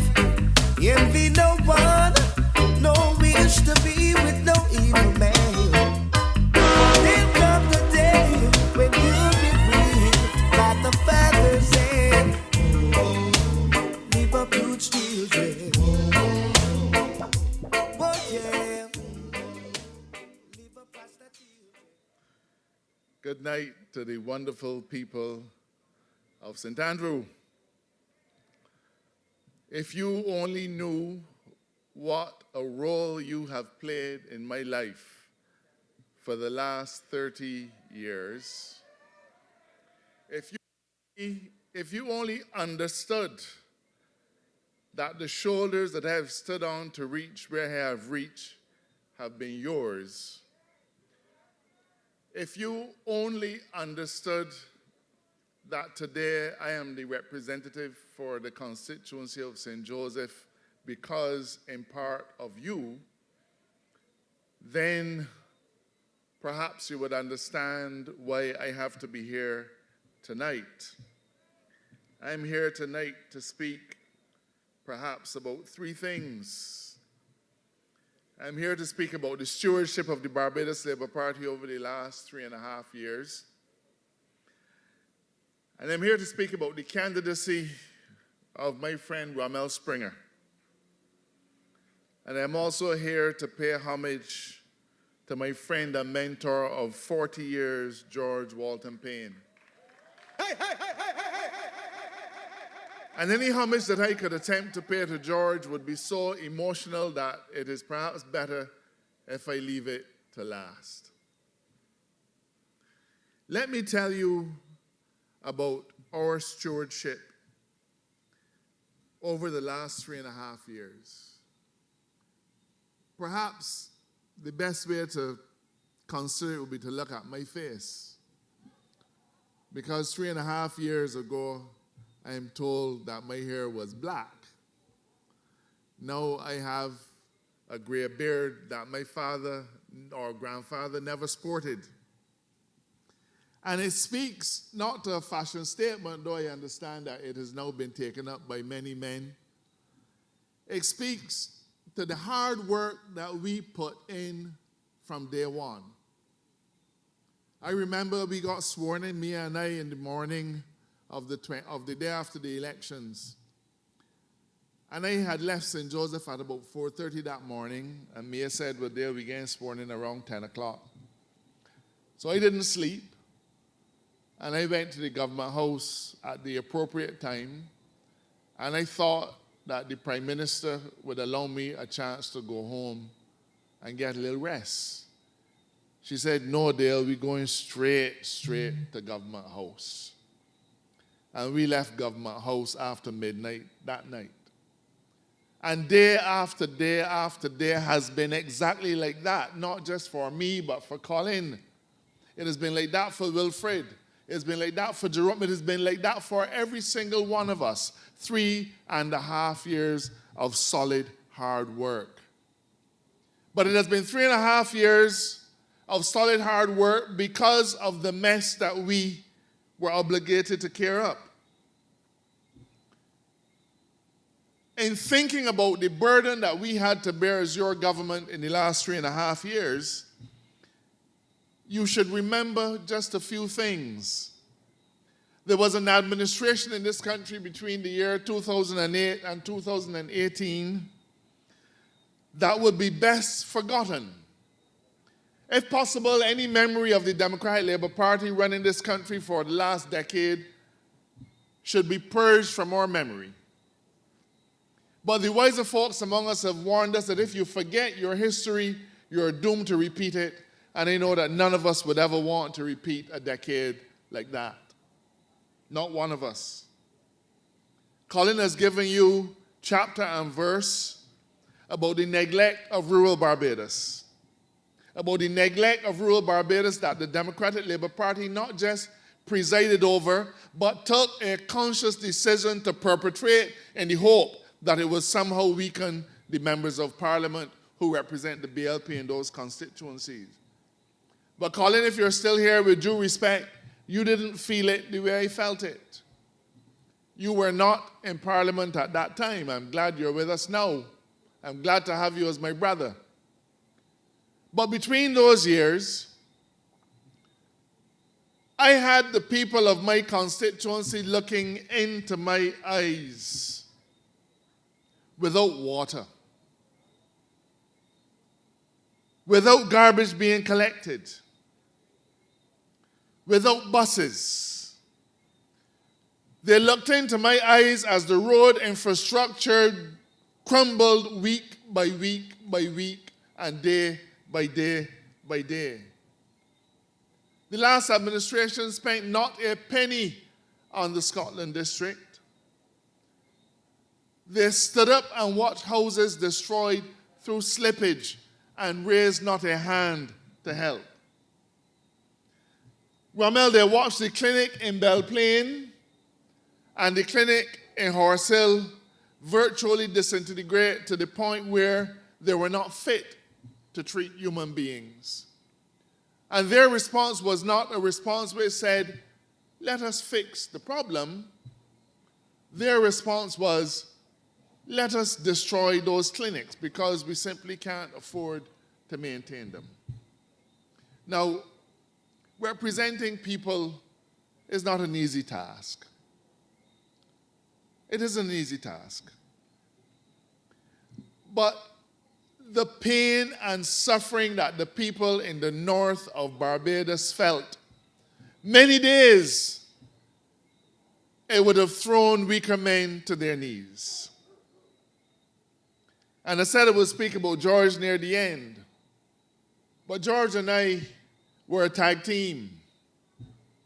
We were a tag team together as we fought the Democratic Labour Party tooth and nail to try to bring better conditions for the people of our constituency. You know, it was a deliberate strategy. It wasn't that they were too busy. Weakening us was what they intended to do, Ramel. But instead we became stronger. Because the people of our constituencies, the people of the constituency of St. Thomas and St. Andrew and St. Joseph, recognized that this was an administration that did not care about them. And therefore it shouldn't surprise any of us that it didn't care about the rest of the country either. I remember Christmas Day of 2016 going into St. Joseph and watching grown men and women cry because they had not a drop of water in their pipes. Not a member of the Democratic Labour Party came to offer a word of commiseration. They left it to me. They left it to George. They left it to Mia. And we came and we said, we are going to solve this problem. The last administration's solution was to rent water tanks at about $1,000 a week. And I think they probably had a couple of hundred water tanks scattered across Barbados. And they rented those water tanks year after year after year without considering that that money should be better put into long-term solutions. What they do over a decade, we came to government and did in a mere 3.5 years. Ramel, I'm so excited that you are the person chosen by St. Andrew to be a part of this team because this is a team of doers, not talkers. This is a team of action men and women, not people who come to politics to play the fool. We have seen the legacy of the Democratic Labour Party, a legacy that they want you and I to forget. But you can't forget it. You can't forget sewage in the streets. You can't forget elevators at the QEH not working. You can't forget any of the hardships that they have visited on us as a nation while they were in power, but at the same time they all grew fat. Ramel, you are joining a team of people who are committed to ensuring that the people of Barbados rise. You have joined a team that is committed to ensuring that no one is left behind. And when I hear the Dems asking, I'm sure I heard them over the last few days saying, are you better off now than you were when we were in power? That's what they said. And they almost ran off the road. Because I could not imagine that any sane person would compare anything that we are living with now to what they had us in. I can't. Yes, you are better off now than we were under the Democratic Labour Party. Yes, you are better off now than we were when Chris Sinclair was the Minister of Finance and Frandel Stewart was the Minister of Finance. Frandel Stewart was the Prime Minister, and Donville, well, We're not sure about him these days. You know, St. Andrew has benefited from perhaps the best stewardship ever to be found in this country. I do not think that a constituency in Barbados has ever had the benefit of the enthusiasm and the commitment that St. Andrew has had. In fact, so much so that when I first ran in 2003, one of my constituents, a fine gentleman named Mr. Gamble, said to me, "Mr. Marshall, I want you to make St. Joseph like St. Andrew." I asked him what he mean. He said, "Look down by St. Andrew's Church at night. Down there look like an airport runway." Now, I don't know what exactly he wanted me to do, but it was clear in my mind that my constituent felt that the place to live, St. Andrew, simply because they benefited from the finest possible representation from start to finish. And as I have tried to serve the people of St. Joseph, I have always held in my eye, in my vision, George Payne, as short as he is, but with boundless energy, working for the people of St. Andrew. Rommel, you are walking in the footsteps of a giant. But he certainly was a giant. And everything that I have done in St. Joseph, yes, a lot of it has come from my own bosom. But on many occasions when it was in doubt, I would always ask myself, what would George Payne do? How would George Payne approach it? And in every instance, in every single instance, that has helped to show me the way. That has helped to guide me into the direction of making the best decisions on behalf of my constituents. Rommel, I have seen you work as a parliamentary secretary, and I've seen you work in your constituency. I have seen you committed to the young and the old. And notwithstanding that you will be walking in the shoes of a giant, I have every confidence that you will do it. And the wonderful thing about a mentor, about somebody who wants to guide you, is that they hope that you will exceed even them. So I don't want you to feel in any way that you do what George did. I want you to feel that you must do better than George did, because that is what he would want you to do.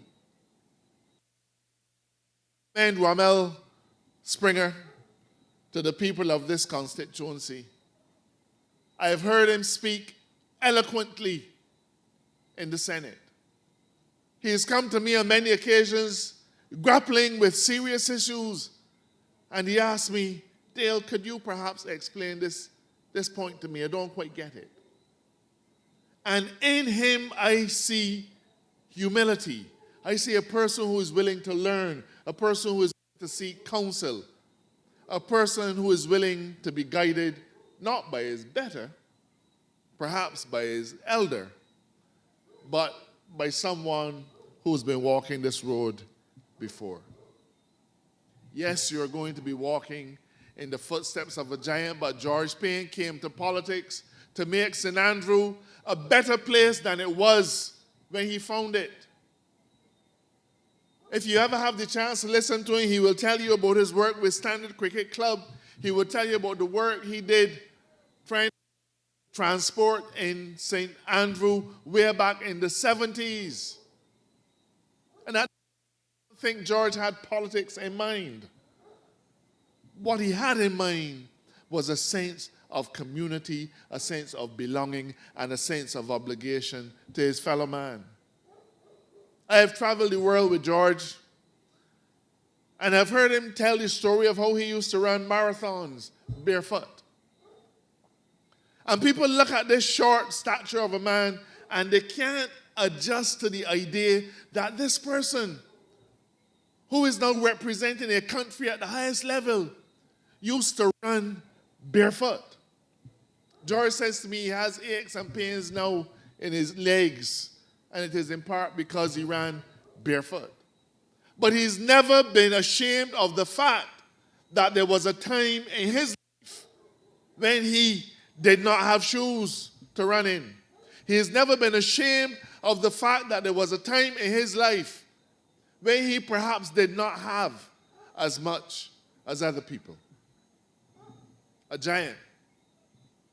There is a saying that a son will follow someday his father's example and not his advice.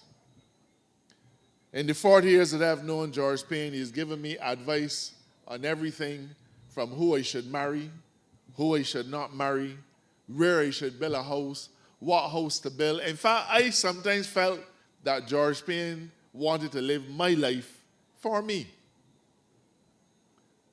He always had advice to offer. But Ramel, the day comes when you follow a person's example and not their advice. And I reached the point in my life when I followed George Payne's example and not his advice, because the example is what mattered. I have seen how a man throws his life into representing a constituency. Everything that George had and was centered in the constituency of St. Andrew. And George loved the people in Belle Plaine as much as he loved the people in Hillaby, as much as he loved the people in Orange Hill.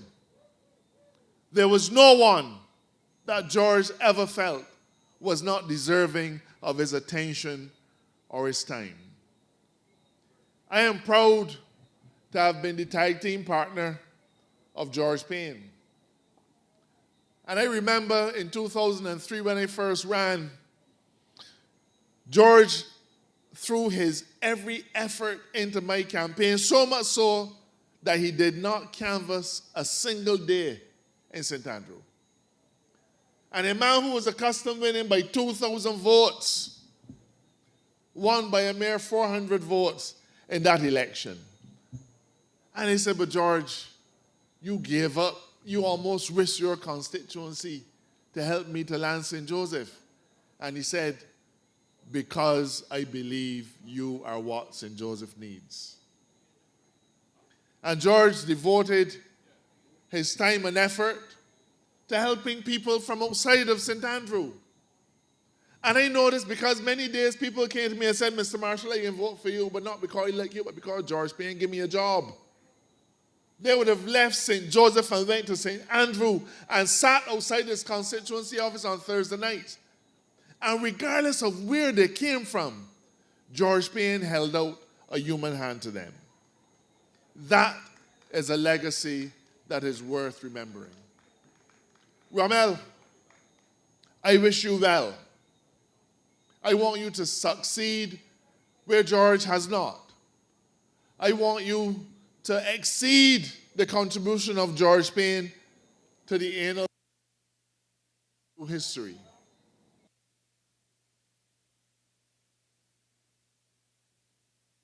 Hard thing for you to do.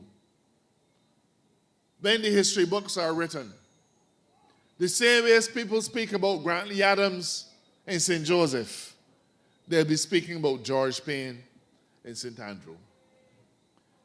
That tag team, the tag team of George and I, has now come to an end as far as politics goes. But I hope, Ramel Springer, that you will become my new tag team partner as we twin the interests of St. Andrew and St. Joseph and together help our constituency and our constituents to live better lives. Barbados is safer with the Barbados Labour Party. And I assure you, my friends, that it is safer with Ramel Springer. Good night and God bless. Mia is blessing Lee. I know you agree with me. The rest of them ain't ready, and that ain't too good for we. But Mia and BLP. Originally fellow from Orange Hill, St. James. My father was a carpenter and a small farmer. So I would spend many days out on the farm with him as a child. At the early age of 9, I lost my father to cancer. This event changed my life because it meant that I had no paternal guidance. Despite the absence of a father figure in my life, however, I was raised in a supportive home environment, which helped to instill in me the values that have served me well all these years and that have inspired me to be a father figure and a mentor to so many young persons within my community. I've always loved and enjoyed nature. From as far back as when I was a child, I looked forward to traveling to St. Andrew to hike through the hills and to admire the natural pristine beauty that still today characterizes that part of Barbados. Growing up, I always felt that I had the potential to make a positive difference in the lives of people around me. As a young person, I know the importance of a supportive and nurturing environment to a person reaching their full potential. Given that politics impacts nearly every aspect of our lives, it is a medium that I have engaged to effect positive change in my community. There exists some degree of political cynicism, but I still see it as a vehicle that could be used to empower and transform the lives of people and communities in a meaningful and impactful way. This was brought into sharp focus over the past 2 years, where we as a nation were faced with a myriad of issues occasioned by the COVID-19 pandemic.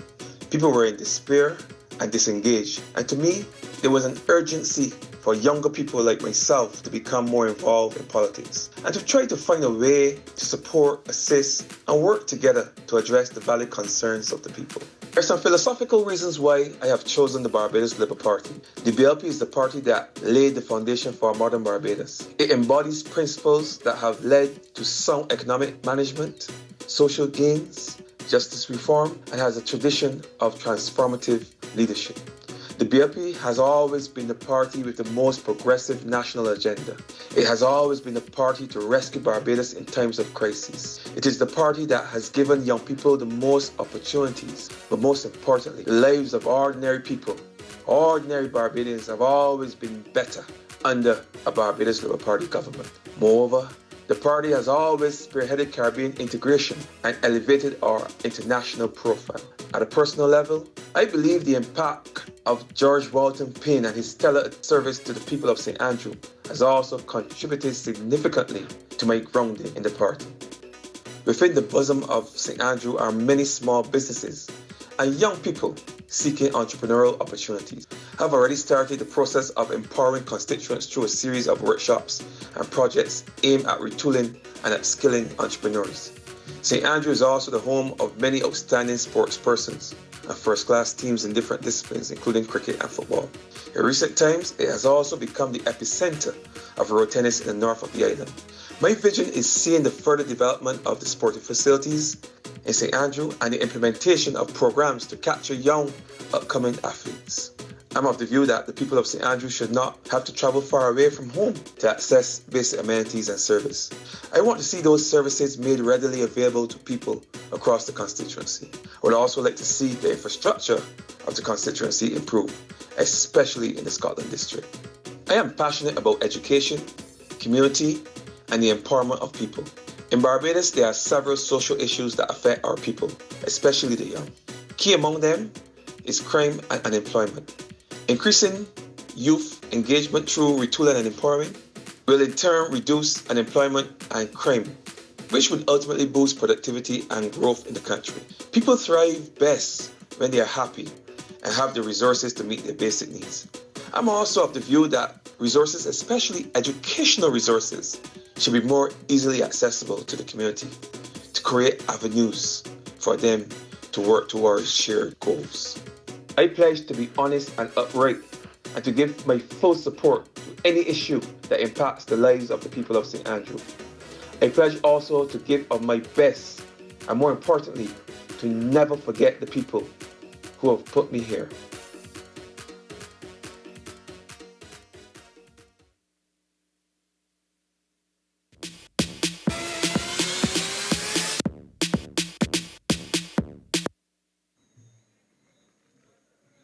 Good night, good night, good night. Good night to the people of St. Andrew. Good night, Orange Hill. Good night, St. Silas. Good night, Belle Plaine and the surrounding. Good night, Apes Hill. Good night, White Hill. Good night, Lakes, Chalky Mount, Borden, Indian Ground, Diamond Corner, Rock Hall, Backstage, Springville, Bruceville. Good night to the people of St. Andrew. My name is Simeon Belgrave. I can be considered the father of the constituency of St. Andrew because I was in the constituency. I born in the constituency, school in the constituency, raised in the constituency, joined the Barbados Labour Party in the constituency as its president and its secretary from 1961. I am here with one thing in mind, and that is to present to you Dr. Rommel Springer. And I want to tell you that Springer is a local name. There's no district in St. Andrew that you can't find Springer. And Rommel's grandmother was born in St. Simon's, where my grandfather was born, and she was a Springer from St. Andrew. But I want, before I start, to introduce Rommel. I asked for some information to introduce Rommel, and they send me this. But I've been on the political platform since 1956 at 14 years old. I don't like to read speeches, but they got some things in here that I got to tell you about Rommel. But before I tell you about Rommel, I want to pay a tribute to the shortest man ever sit in the House Assembly, a Mabatana man, and I have not seen no one yet to come up to him.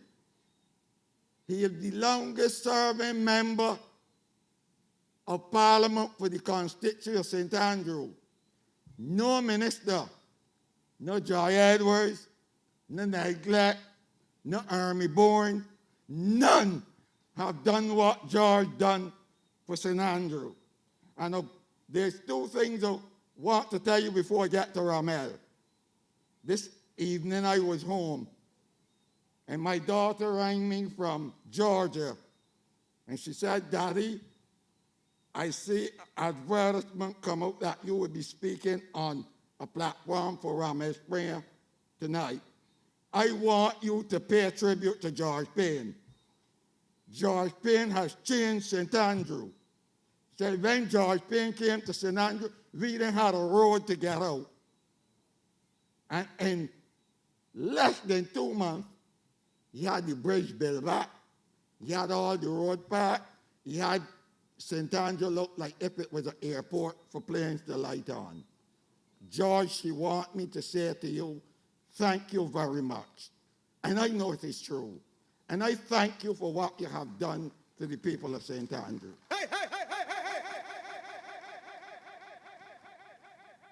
Did nobody serve one better than him? The only body that serves St. Andrew, that the name is above him, is Sir John Gay Allen. And he was in the 17th century. And he was the Speaker of the House of Assembly. And he had plantation and slaves. And he gave us the Allen School.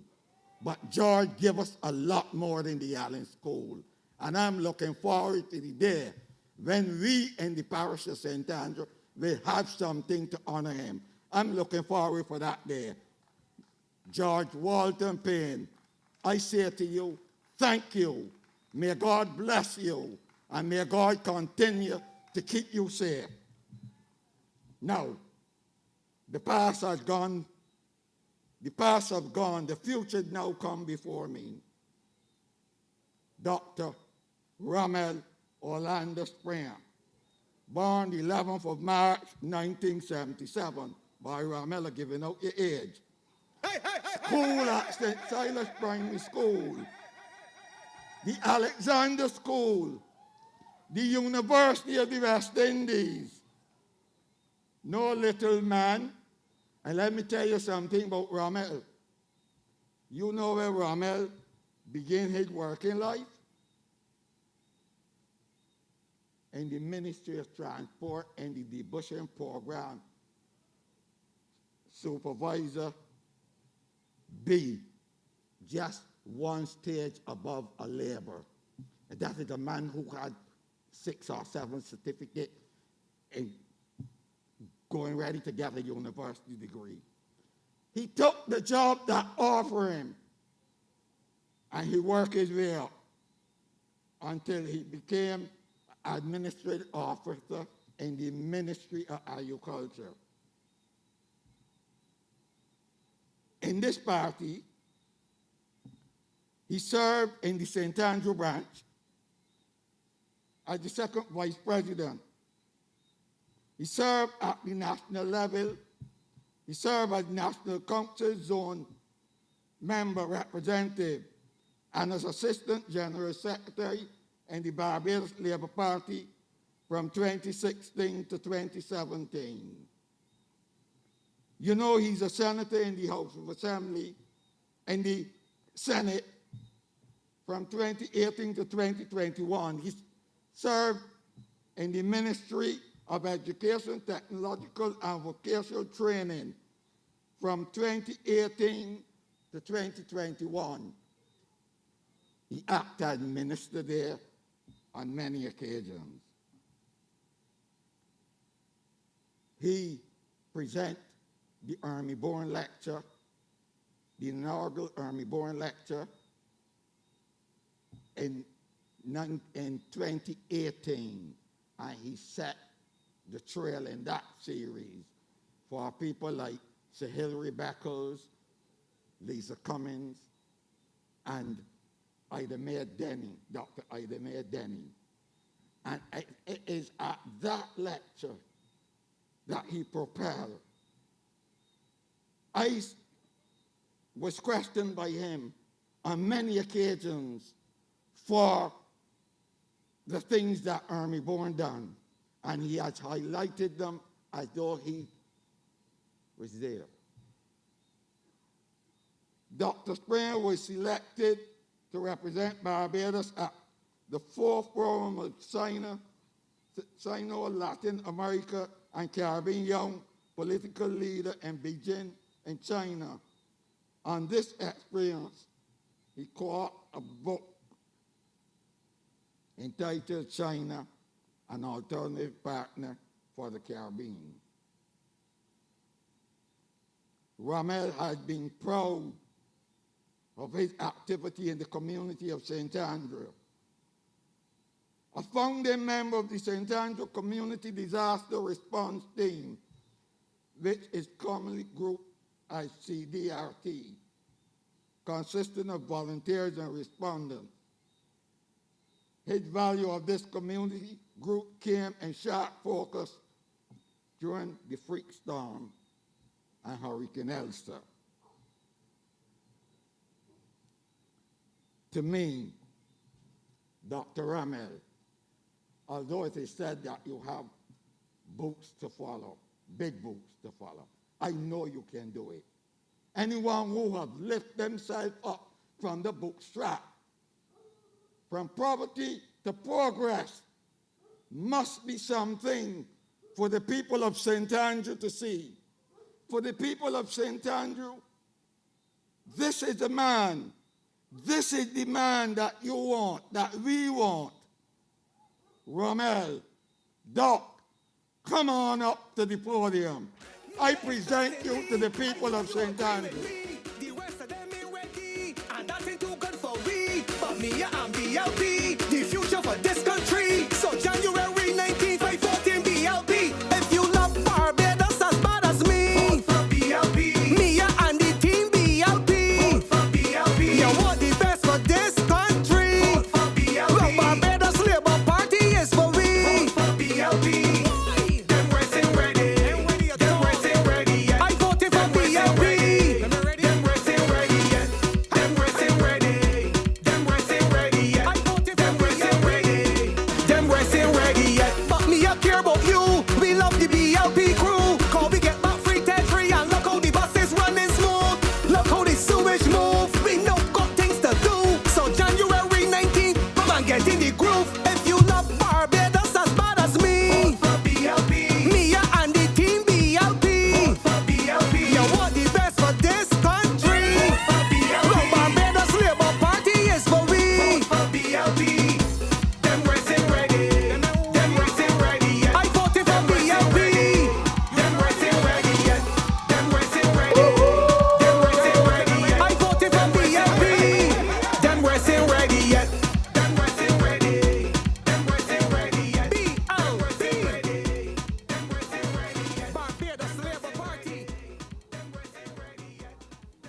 Thank you, thank you. Good night to the people of Barbados.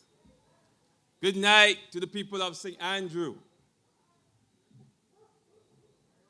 Good night to my people in Orange Hill, to my people in Hillaby, to my people in Belle Plaine, to my people all across the constituency of St. Andrew.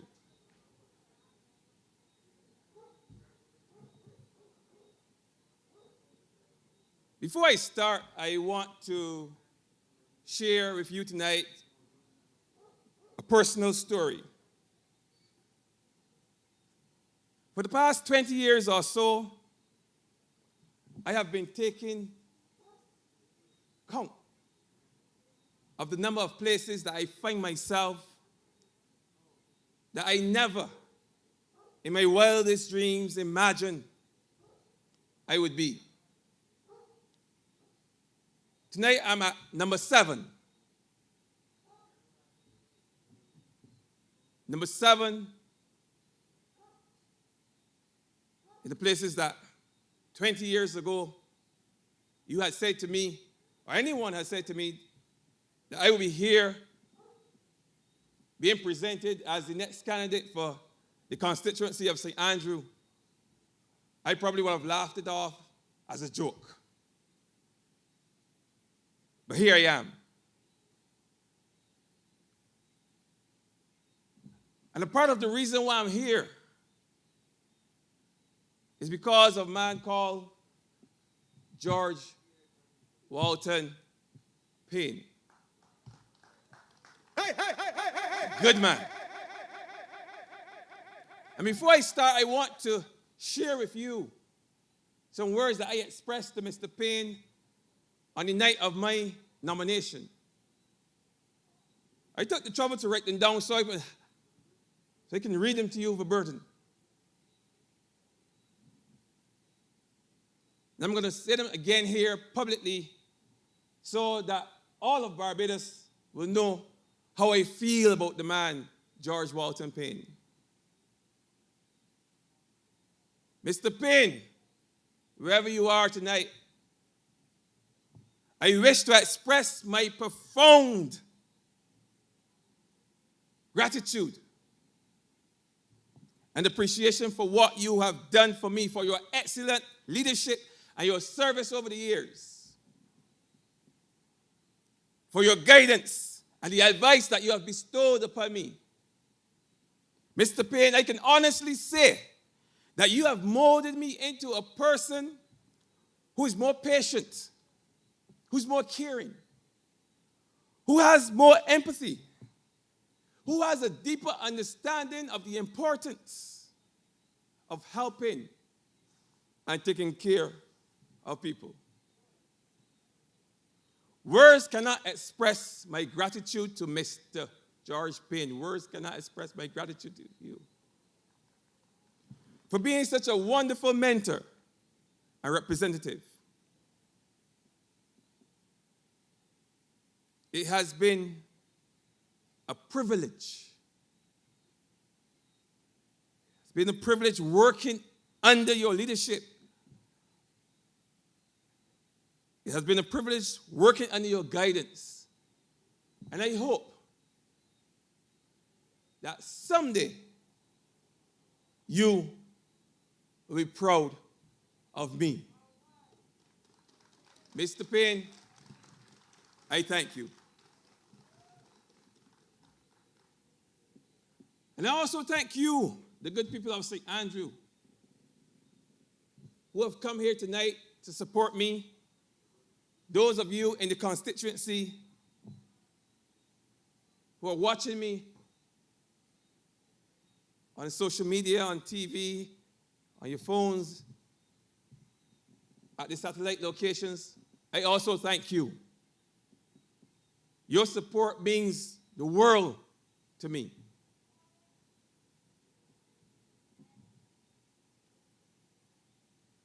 You would have heard a little bit about the man Romel Spring, but I want to share my story with you.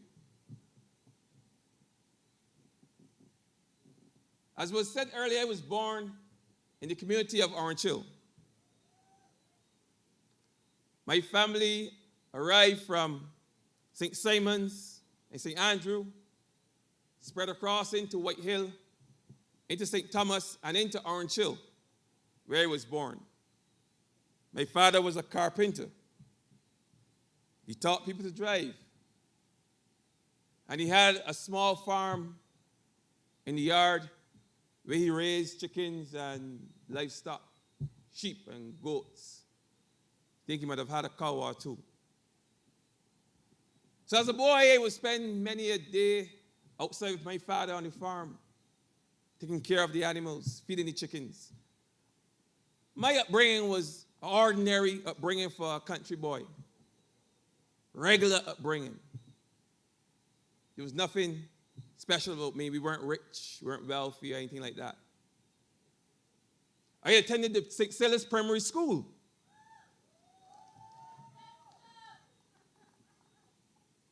Then I went on to the Alexandra School. And I'm not ashamed to admit that my first few years at the Alexandra School was a struggle. I struggled at that school. And those who know me can tell you that. But it was while at that school that I think I heard, I heard the words uttered that changed the entire trajectory of my life. And those words were uttered by one of my favorite teachers. And I tell him that he's my favorite teacher all the time. Mr. Leslie. He said to me as a young boy, struggling in school, I was in second form. I had to stop down. He said, you can learn at any time. You can learn at any time in your life. And perhaps there's nothing profound about those words. But in that moment in my life, those words meant the world to me. And some years later, when I found myself out of school with just one CXC, Mr. Bagriff, one CXC, it was those words that gave me the motivation to go back to school in the evening and try to probably get some of those CXCs that I would have missed out on in school. And I think, too, it's also those words were the words that motivated me to become a teacher. Because in my capacity as a teacher at one of our at-risk schools, I got the opportunity to say to many a child, many a boy, many a girl who has strayed, that it's all right to struggle. It's all right not to understand at this point. But just know that you can learn at any time.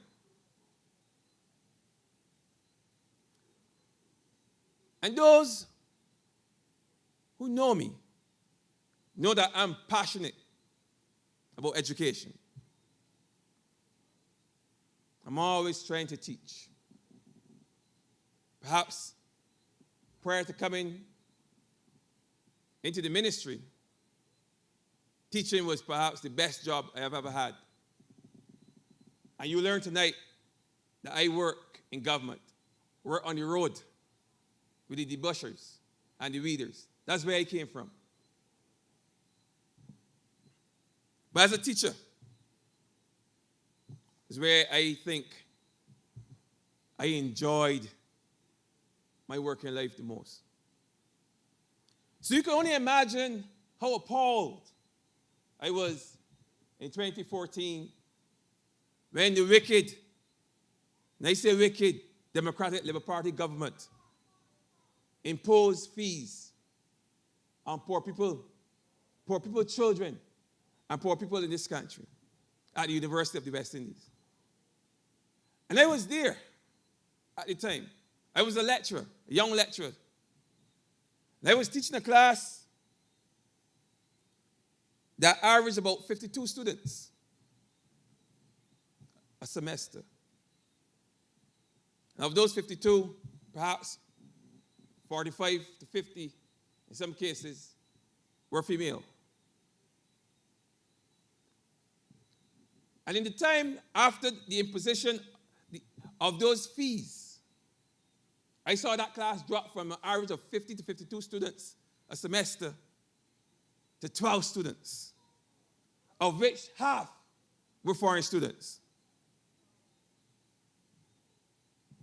And these people will want you now to forgive them for imposing these fees. But how can you forgive them when you are still struggling to repay those tuition fees? You're still struggling to repay that loan that you had to go and take out for your child because you wanted your child to get a proper education in this country. After 50 years of state-funded education, 50 years of free education, they came and they just, with the stroke of a pen, took away something that is perhaps the most important element in this country's development.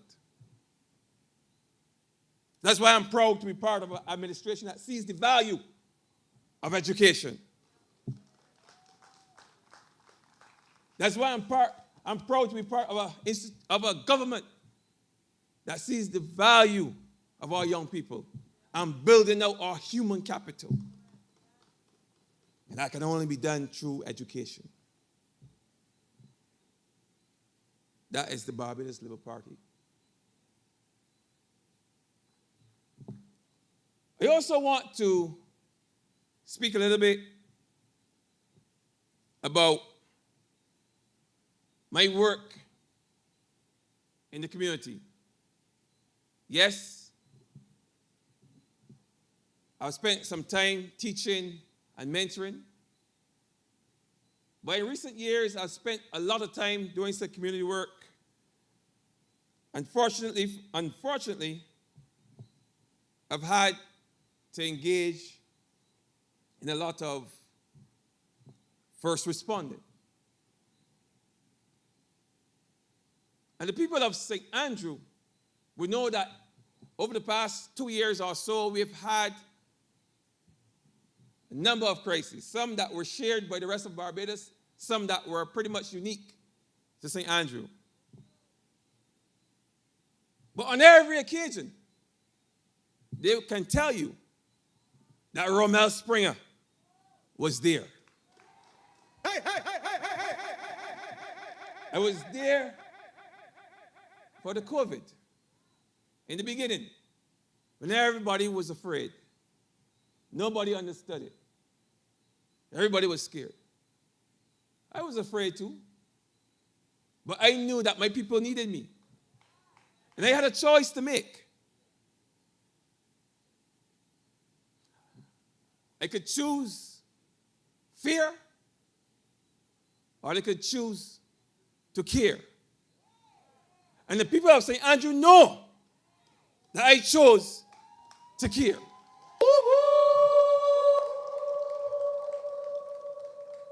And it was said here on this very same stage, on this same platform a few days ago, but I think it warrants repeating, that the role and the duty of a politician is to care. And you cannot pretend to care, because people will see right through you. How they see right through that one down in St. Lucie. They can speak about her because I know she doesn't care. She doesn't care about children. That's for sure. Any person who would get down from a truck and let us start people, little children, just because they were asking for free education, can't care about children. So she's pretending to be a politician because she does not know the one basic element of being a good politician, and that's caring. I was there for the ash fall. I was there for the freak storm. And like many other parishes, the freak storm mashed up St. Andrew. It mashed up Hillaby. It mashed up White Hill. And I was down in the trenches. I showed up. But I didn't show up with my 2 long hands like other people. I showed up and I worked. And when I didn't work, I engaged. And I brought resources that made the lives of the people in White Hill especially manageable. Because they got hit hard up there. And I was there. You saw the footage up in White Hill where we all came together, worked together. We were all on board, working together to clear the area. I was there. 2 weeks later, we got hit by Elsa. Mash up Chalky Mount. Mash it down in BLP. And I was there too, working with the people. And I'm happy to report today that the vast majority of those persons who were impacted by those 2 events, the freak storm and the hurricane, have gotten their houses repaired. Some will soon be moving in. Some have already moved in. And this was just when, June, July? I can also tell you that there were persons in St. Andrew, and there are persons in St. Andrew all now, and maybe all over Barbados, who got their houses damaged with Hurricane Thomas. They're still waiting for the houses to be repaired. We have a responsive government. Some persons were lucky that their houses were damaged by Elsa because they got the repairs done from Thomas and Elsa. But most persons are now in a position where they'll soon be either having the keys handed over or moving back in, or they already moved back into their homes. So you can thank the government for that. You can clap for that.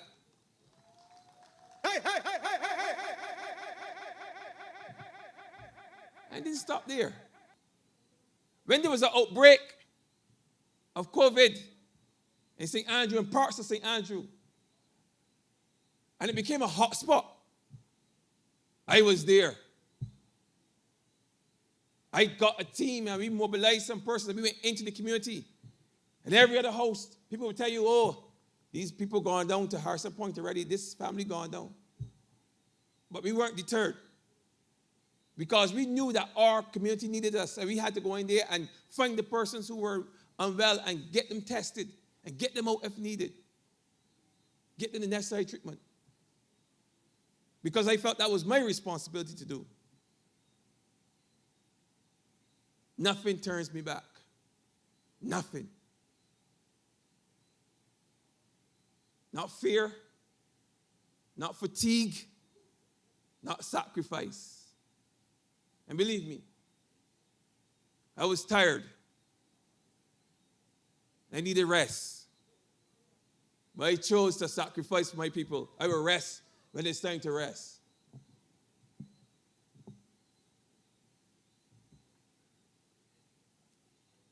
And then this one is more unique to us in St. Andrew and St. Joseph. My neighbor, my good friend Dale, we know we share a border. And we share some of the issues with water outages and so on and so forth. And we would have had a burst main in St. Andrew. Day after day after day, persons were without water. I went into the community and I discovered that though most households were managing, albeit with some difficulty, some inconvenience, the farmers of St. Andrew were suffering because farms consume far more water than a household. And animals were starting to die. Plants were dying.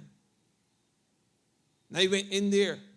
And I went to each and every single farmer in St. Andrew, took the name, took the number, took the address. And I went back to the authorities at Barbados Water Authority, and we put a plan in place to ensure that each farmer was serviced.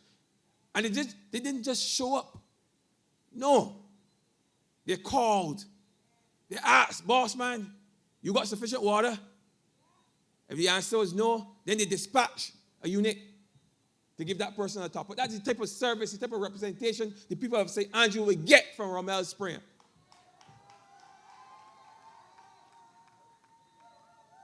That's what you get with Rommel Springer. But it doesn't stop there.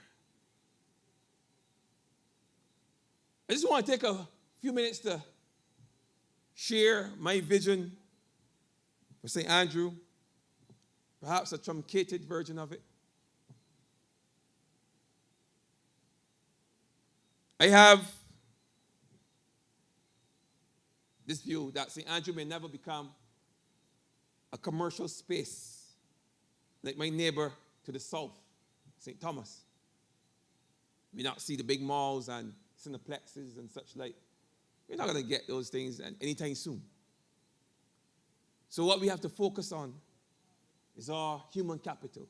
We have a lot of brilliant young people in St. Andrew. Enough. Every year, every so often I meet one.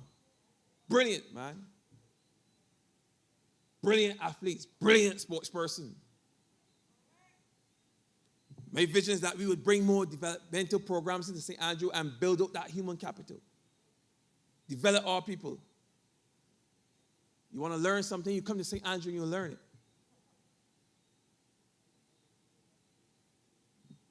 That is my vision.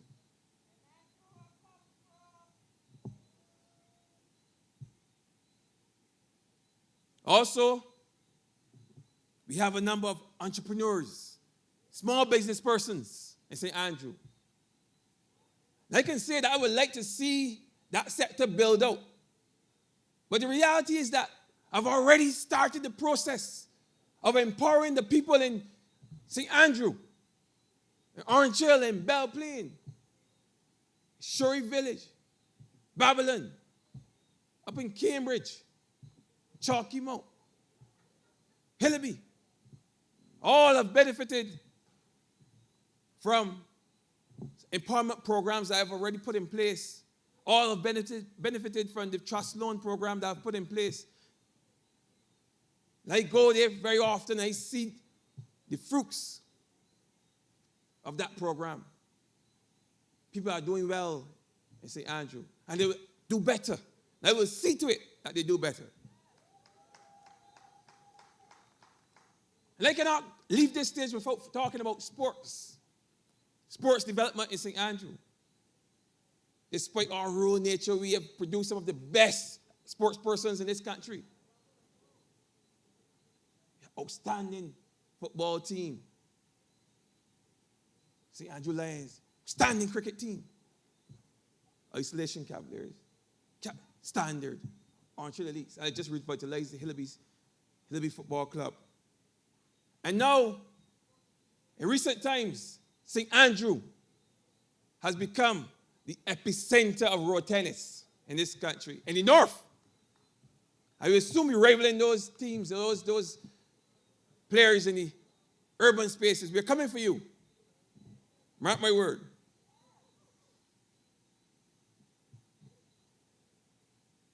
And as a tourism product, you can't want it better than St. Andrew for ecotourism. We provide the alternative. We provide the opportunity to disconnect, to do something different, to try something new. But we will have time to discuss that at a later date. I know my time here is drawing to a close. So in closing, I just want to remind the people of Barbados that in 2018, you sent a very clear message to the Democratic Labour Party in the general elections that you wanted better. You wanted a responsive leader, and you got that responsive leader in Mayor Moore Motley, her administration. And I'm proud to be part of that administration, because I've seen her.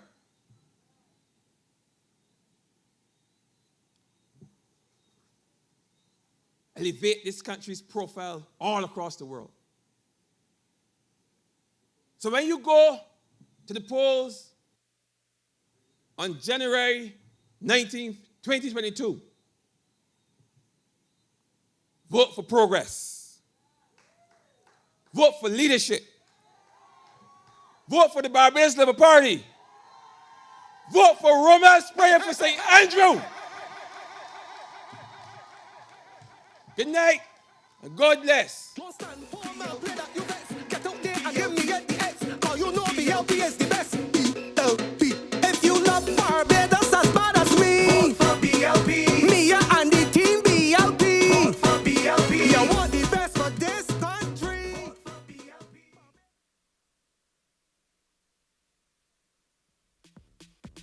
Don't stand for my play that you vex. Get out there and give me the X. Cause you know BLP is the best. BLP. If you love Barbados as bad as me, vote for BLP. Mia and the team BLP. Vote for BLP. You want the best for this country. Vote for BLP. Barbados Labour Party is for we. Vote for BLP. Them racing ready. Them racing ready. I voted for BLP. Them racing ready. Mia and the BLP. Them racing ready. I voted for BLP. Them racing ready. Mia is best in league. I know you agree with me. The rest of them ain't ready, and that ain't too good for we. But Mia and BLP, the future for this country. So January 19th, I vote in BLP. If you love Barbados as bad as me, vote for BLP. Mia and the team BLP. Vote for BLP. Ladies and gentlemen, ladies and gentlemen, we are changing the script. We are changing the script. I bring to you now, I am a proud young man, loving my name, loving my heart, and I bring to you love, the lady of love, the lady who cares about you. She looked after you. She looked after you. She looked after Barbadians. This, ladies and gentlemen, is our leader, the one who saved us. Ladies and gentlemen, Mia Amor Motley, our Prime Minister, the best. There is no other. I tell you, she is better than any. She is better than any. She is better than any. She's as good as the rest and better than most. Our Prime Minister, Mia Amor Motley. If you go to St. Lucia, our Prime Minister. St. Vincent, our Prime Minister. Grenada, our Prime Minister. Antigua, our Prime Minister. Ladies and gentlemen, the one, Mia Amor Motley. Barbados Labour Party. Them racing ready yet. Them racing ready. Them racing ready yet.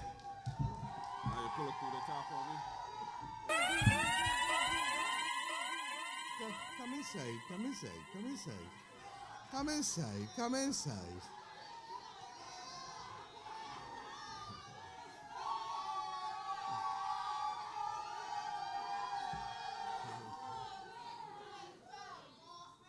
Spread out and let me settle. Good night, ladies and gentlemen. I knew that I was coming to speak to the constituency of St. Andrew, but you didn't tell me that you were bringing the cold wind down here too. So I have come appropriately attired this evening because I feel in every sense that I'm in St. Andrew. And I want to say in particular good night to the residents of St. Andrew. And you know, before I start tonight, I have a responsibility to say thank you. Thank you to the longest serving member of the Barbados Labour Party Parliamentary Party. Thank you to George Walton Payne. Thank you to a man who has come to the parish of St. Andrew, and over the course of the years since 1991, some 31 years, has transformed the parish physically, but also the well-being of the citizens of that parish in ways that will cause him to forever be in the history books as one of the key leaders of the transformation of the parish and people of St. Andrew. And we thank him because his contribution was not only limited to St. Andrew. George has served as chairman of this party with distinction To those of us who joined this great party when I did in the late 1980s, 1987 to be precise, we were there when he led the effort of constitutional reform on behalf of the party. And we were there when he introduced new modalities of organization and mobilization in the branches and functioning and representation of the people, particularly not just of St. Andrew, but across the entire Barbados Labour Party. He has been a fixture in the life and times and history of the Barbados Labour Party. Most people don't remember that George first ran in 1981. But his is also an example, and that is why I say always that I'm a Jimmy Cliff girl. You can get it if you really want it, but you must try, and you will succeed at last. George didn't make it on his first outing. Neither did I. Neither did Owen Arthur. Errol Barrow made it first, but then lost again. And defeat for us, and this is the point that I want to make to Joseph Atherley, defeat for us never defined us. What defined us was our commitment to representation and people, and a recognition that just because people may not say yes to you today doesn't mean that you run away from them, doesn't mean that you change who you are, doesn't mean that you do the things that undermine the relationship between that person who you have chosen to put your trust in. And on occasion you may decide, I have a change of mind. And George Payne has therefore been able to serve in Barbados with distinction. I thank him, George. I thank you, George. And I thank the constituency branch of St. Andrew for being as faithful and as hardworking and as disciplined as you have been in keeping the flag of the Barbados Labour Party as high as you have. And why do I thank the branch? Because the entry now of Rommel Springer is almost seamless, because he's coming to a well-oiled machinery. He's coming to a platform where people reflect all demographics, where people have the level of enthusiasm to be able to continue the excellent work that George started seamlessly in the interest of the people of St. Andrew. It was George Payne who insisted that we should have the redevelopment at BLP of the civic services. And I am happy that Jeffrey Bostic was able to ensure that the derelict St. Andrew's outpatient clinic was not only refurbished, but expanded and made compliant with the COVID-19 protocols to protect the people of St. Andrew and to give voice to the commitment of the Barbados Labour Party that we bring services to the people rather than bringing people to the services in town. And this is an important distinction, because the people in St. Lucie and St. Peter and St. Andrew and St. Joseph and St. John and St. Philip and St. George and St. Thomas have been under the Democratic Labour Party treated as if your parishes did not matter and that you all had to come to town for any and everything that you want. That is why they presided over the St. Andrew's outpatient clinic coming down. That is why the same thing in St. Joseph. That is why they literally have not treated, and there was a study to show that the level of erosion and the level of slippage in the Scotland district was such that it threatened now the property and lives and infrastructure of the people living in the Scotland district. When I became Minister of Town Planning in 2018, I discovered that there was a pause on development, and that in many instances throughout the Scotland district, planning permission was not being given for people to do development. because of the failure to come to grips with the erosion and the slippage in the Scotland district. We know that George has been the champion and Rommel has taken it up. And I want to salute you, Rommel, for being brave enough to say that not only do we need to do it in Whitehill, but we are also going to do it across the parish of St. Andrew and across the Scotland district. Last week, Rommel was bending my ear about St. Simon's. Mr. Belgrave, you would be happy. You would be happy. And I, at least, could deal with him factually and to tell him and report to him where we are with respect to the major project that this government will do to stabilize the Scotland district and by extension, the ability of the people of the Scotland district to stay there and to see their families grow there and to be able to prosper there again. And why?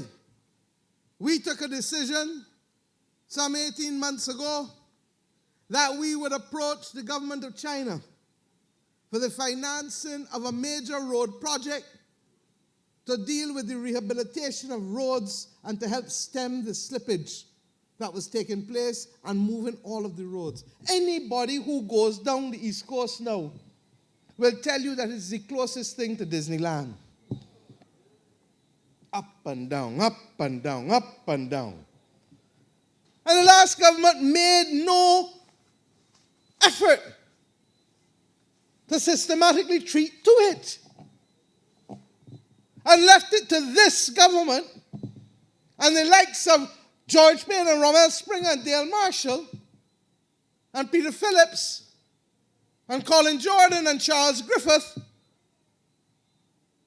to be able to say enough is enough and to come to cabinet with one voice and say, Prime Minister, please, we know that things are tight, but we need to deal with the infrastructure because if roads are cut off, if bridges are cut off, people cannot get home.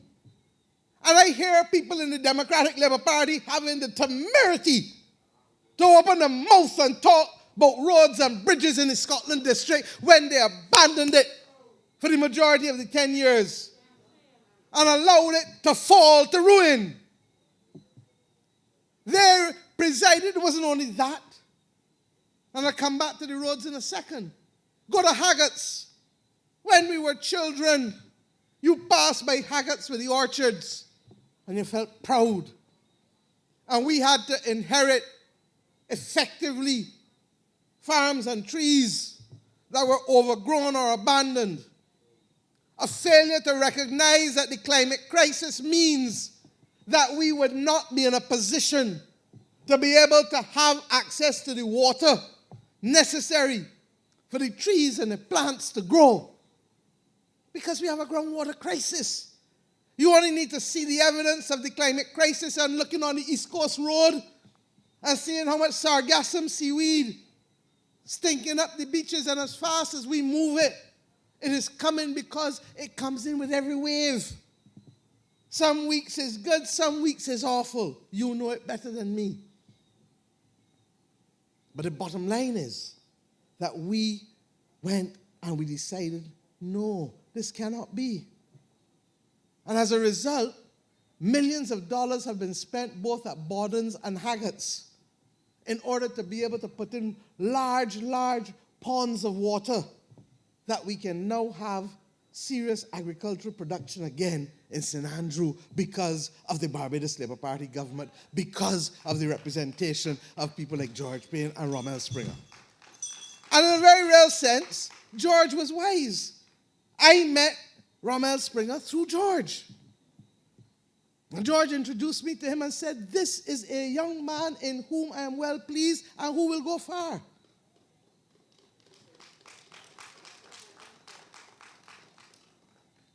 And I have had the honor to have had him serve with distinction as Santia Bradshaw's right hand in the Ministry of Education as Parliamentary Secretary.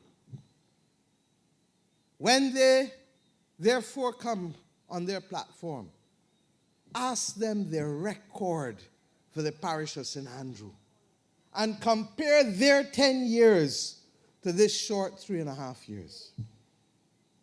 Not only did we deal with the water there, not only have we started to deal with the bridges, not only have we dealt with the outpatient clinic, but we are committed to continuing the work in the civic area. I spoke to Rommel the morning we opened the St. Andrews Outpatients Clinic, and we agreed that the other abandoned buildings on that site will be pressed into service for the people of St. Andrew and Belplain in particular.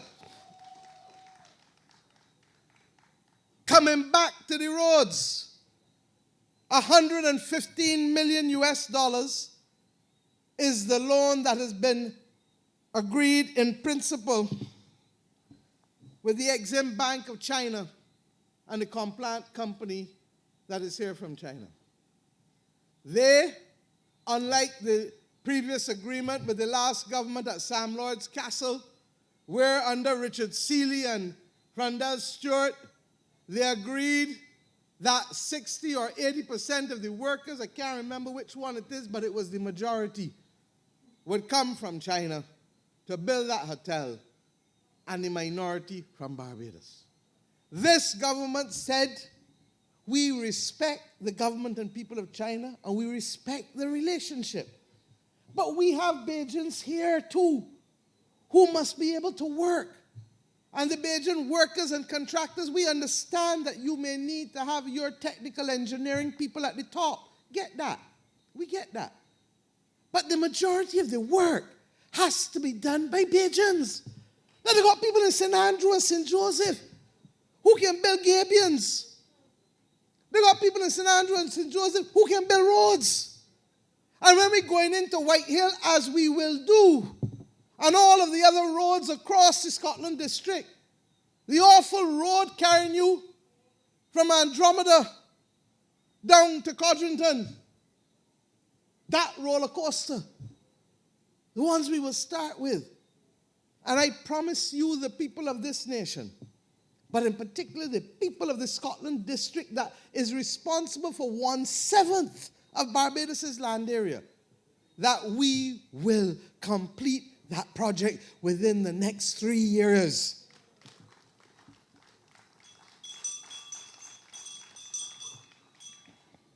I asked for a report this evening, and I was told that the management team for the project has already arrived in Barbados. You understand what I'm telling you, Rommel? It's about to start. That they were having conversations now with the local contractors and the local design team having arrived here, and that there is one issue remaining for the Ministry of Public Works to complete, which is waiting on the Special Tenders Committee for the appointment of the Barbados supervisory team of the project. My people, the project is virtually ready to start. And why? Because under the loan arrangement, Complant can in fact start and recoup up to 20% of the loan amount while the final legal work and paperwork is being done. And that has pleased my heart, because there is nothing that will give me greater pleasure. Every November, I think of the people of White Hill. And that is thanks to George and Natalie and a bunch of you who have continued to keep the flag high. Rommel, your voice every annual conference, keep the flag high for the residents of that area. You would never believe that Dennis Lowe was a Minister of Environment. Dennis Lowe come from up there. Come from up there. And I wouldn't bother to ask you where the gabions start and end when they were built, because you in St. Andrew know that better than me. Suffice it to say that I will leave that there. But we have come to you, the people of St. Andrew, to hold faith. To hold faith and to keep faith. And therefore, when I hear all of these things, I ask, where is the energy to create the opportunities for the people of the Scotland District to earn from inside the Scotland District? COVID has hurt us. Don't get tied up. It's really hurt us. And for the better part of the 2 years that we have had COVID, in fact, let me put it in context. We have been a government in COVID longer than we have been a government outside of COVID. Do you understand that? So that when we lay off all the achievements of this government, please remind people that 24 of the 43 months was inside of a COVID environment in a pandemic. But the 19 first months was outside. And in spite of that, you got the garbage trucks, you got transport board buses coming down to the Scotland District now. People said that the electric buses couldn't make the hills. That one in electric though. But I took a bus into the Scotland District. Not this Christmas, the Christmas before, when the electric buses came to test it for myself. And I had to tell both Dugan and Ian Goodinedge, what a wonderful thing. Wi-Fi, air conditioning, clean, you're sitting down. Why even take the United Nations Secretary General on it? The Secretary General of the United Nations, the Secretary General of the Commonwealth, the Secretary General of UNCTAD, and the Secretary General of CARICOM. We didn't bring them down there in a Mercedes car, nor no Jeep. We bring them in a transport board electric bus. Because we were proud that we were using and bringing these buses at a time when we inherited a government where children could not get home from school and people couldn't get home from work because there were no buses going home. The Democratic Labour Party government treated the Scotland District like if it was an offshore island. They did not respond to your needs. And then I can hear now that you care about the people of St. Andrew. As Billy Miller would say, you love the people of St. Andrew like how a butcher love a pig.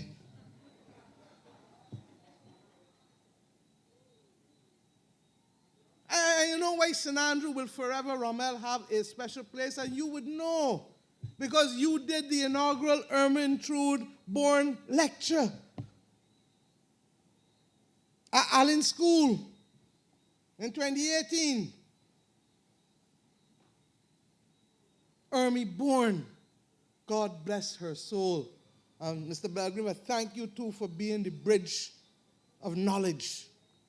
Because we write too few things down in this country, and we need to start recording our history for the grandchildren and the great-grandchildren and the great-great-grandchildren that can come.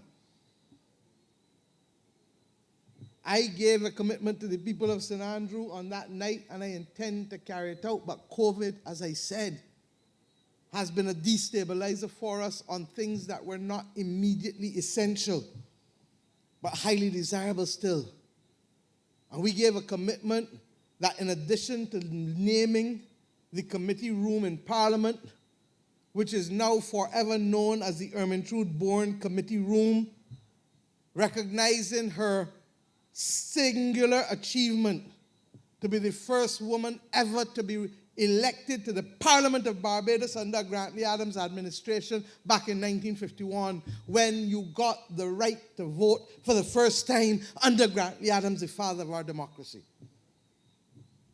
But we agreed with George and Rommel and Paddy on that same night in 2018 that we would plan out, and we shall, a museum commemorating Ermi Bourne's contribution, not just as the first woman, but her approach to community development, to training, and to community integration in the parish of St. Andrew. And we're going to do it because children born in 2022, 12 years from now, 11 years from now, when they're doing 11 plus, must know of the greatness of Ermi Bourne. But it doesn't stop there. We have committed also to ensure that we solve the water problems throughout the Scotland District. In 2016, I remember all years day going to Boo Husbands, as I said the other night, at his shop, next door to where he lived. I'm moving through St. Joseph and St. Andrew and St. Peter and St. Lucy and St. John that day, recognizing that we have two problems, that we don't have enough water, and at the same time that we have water mains that causing the water to come out because they're full of holes, they're full of rust. The British put down those water mains 120 years ago when they had an empire. And we got to change them now, and we only got a country, but we're going to change them over time. And this government has been committed to developing plans, and you will see them continue to be able to increase the level of water. As I said the other night, the people of St. Joseph now can regale in water. The people of St. John, St. Andrew has not been as bad. But we are not finished the reform and the works that we have to do. Reform of the water authority. We bought over 38 water trucks. We come and had less than 10 or 11.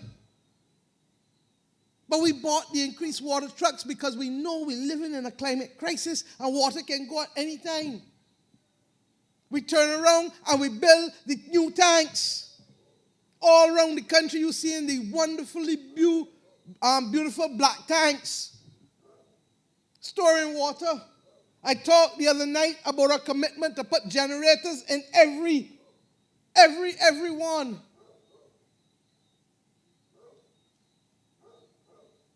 So that we can distribute water. And our commitment to replace the mains over time. In St. Lucie, it is particularly bad with the brown water. But our ability to increase that is about bringing services to the people. And that is the fundamental difference between the Barbados Labour Party and the Democratic Labour Party. And it didn't start now. In 1989, when I joined this party, August 88, became a candidate in 89. I always remember Billy Miller pointing out, and David Simmons and the others reinforcing, Owen Arthur, that the difference between the Barbados Labour Party and the Democratic Labour Party is that the Barbados Labour Party carries services to the people, and the Democratic Labour Party believes in centralizing services. Well, we say no. We say no. And we believe that so long as we can afford it, it is in the interest of people to have easy access to service. A woman living in St. Simon's will easier go to the St. Andrews outpatient clinic for tests or to find out what's going on when she feels bad. She might not have the money to go to town and come back. Let's get real. And you put off, and was a minor problem now turn out to be a major problem in a year or two. We have to be serious about these things. I have come here tonight, therefore, with a simple message. This Barbados Labour Party government has seen and has experienced what it is like to have Rommel Springer as a member of the parliamentary party.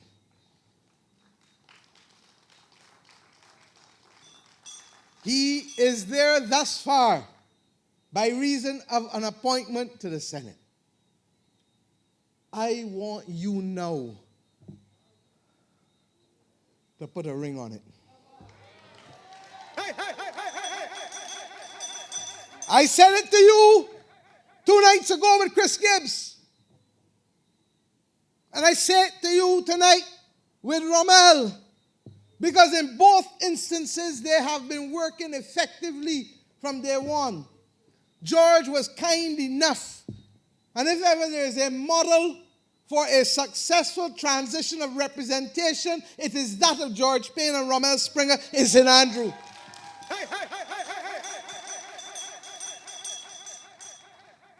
He has allowed you to see what you are getting. And it is therefore easier when you know what you're getting to put a ring on it and to say, I do, I shall, and you are now on the 20th of January to be our officially elected representative in St. Andrew. And to the people of Orange Hill and elsewhere, we will continue the work that has been done by this Barbados Labour Party administration. You have seen some of the most significant housing developments take place in the last 30 years there. We haven't stopped. We will continue. And I want to give you the assurance, you do your part for me on the 19th of January, and we shall do our part for you for the next 5 years. I ask you, therefore, we are in difficult times. I ask you to remain safe. But I ask you to recognize that your ability to come out and to give Rommel that vote is an indication that you too don't want him just to get by, just to win. You want to send a message that you have a son of the soil that you want to send up there with the largest possible majority and mandate that you can give him. And therefore, people, come that morning, go early. No wait. Go early and give that ring to Rommel, give that X to Rommel, and allow the Barbados Labour Party to continue the excellent work that it has been doing and that will continue to. My brother, come, I could give you the ring, but then they will say I'm marrying you and you are a bigamist. The ring that you now need to get is the ring that comes from the multiple X's.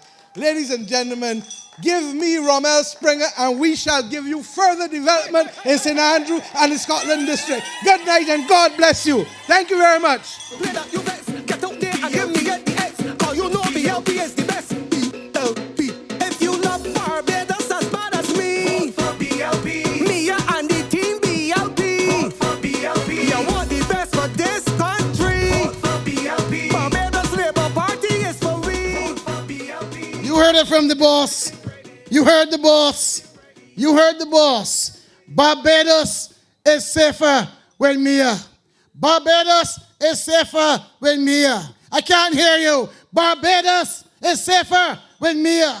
In Belle Plaine, in Hillaby, in Chalky Mount, call the places, in Lakes, in Shorey, all over St. Andrew. Labour Party is safer with Mia. Labour Party is safer with our candidate. The Labour Party is safer with Rommel Springer. Ladies and gentlemen, we want to thank you for coming out. But before you go, I want you to take in this song, a sweet song to help to bring some energy to our campaign. Play the song. Who the people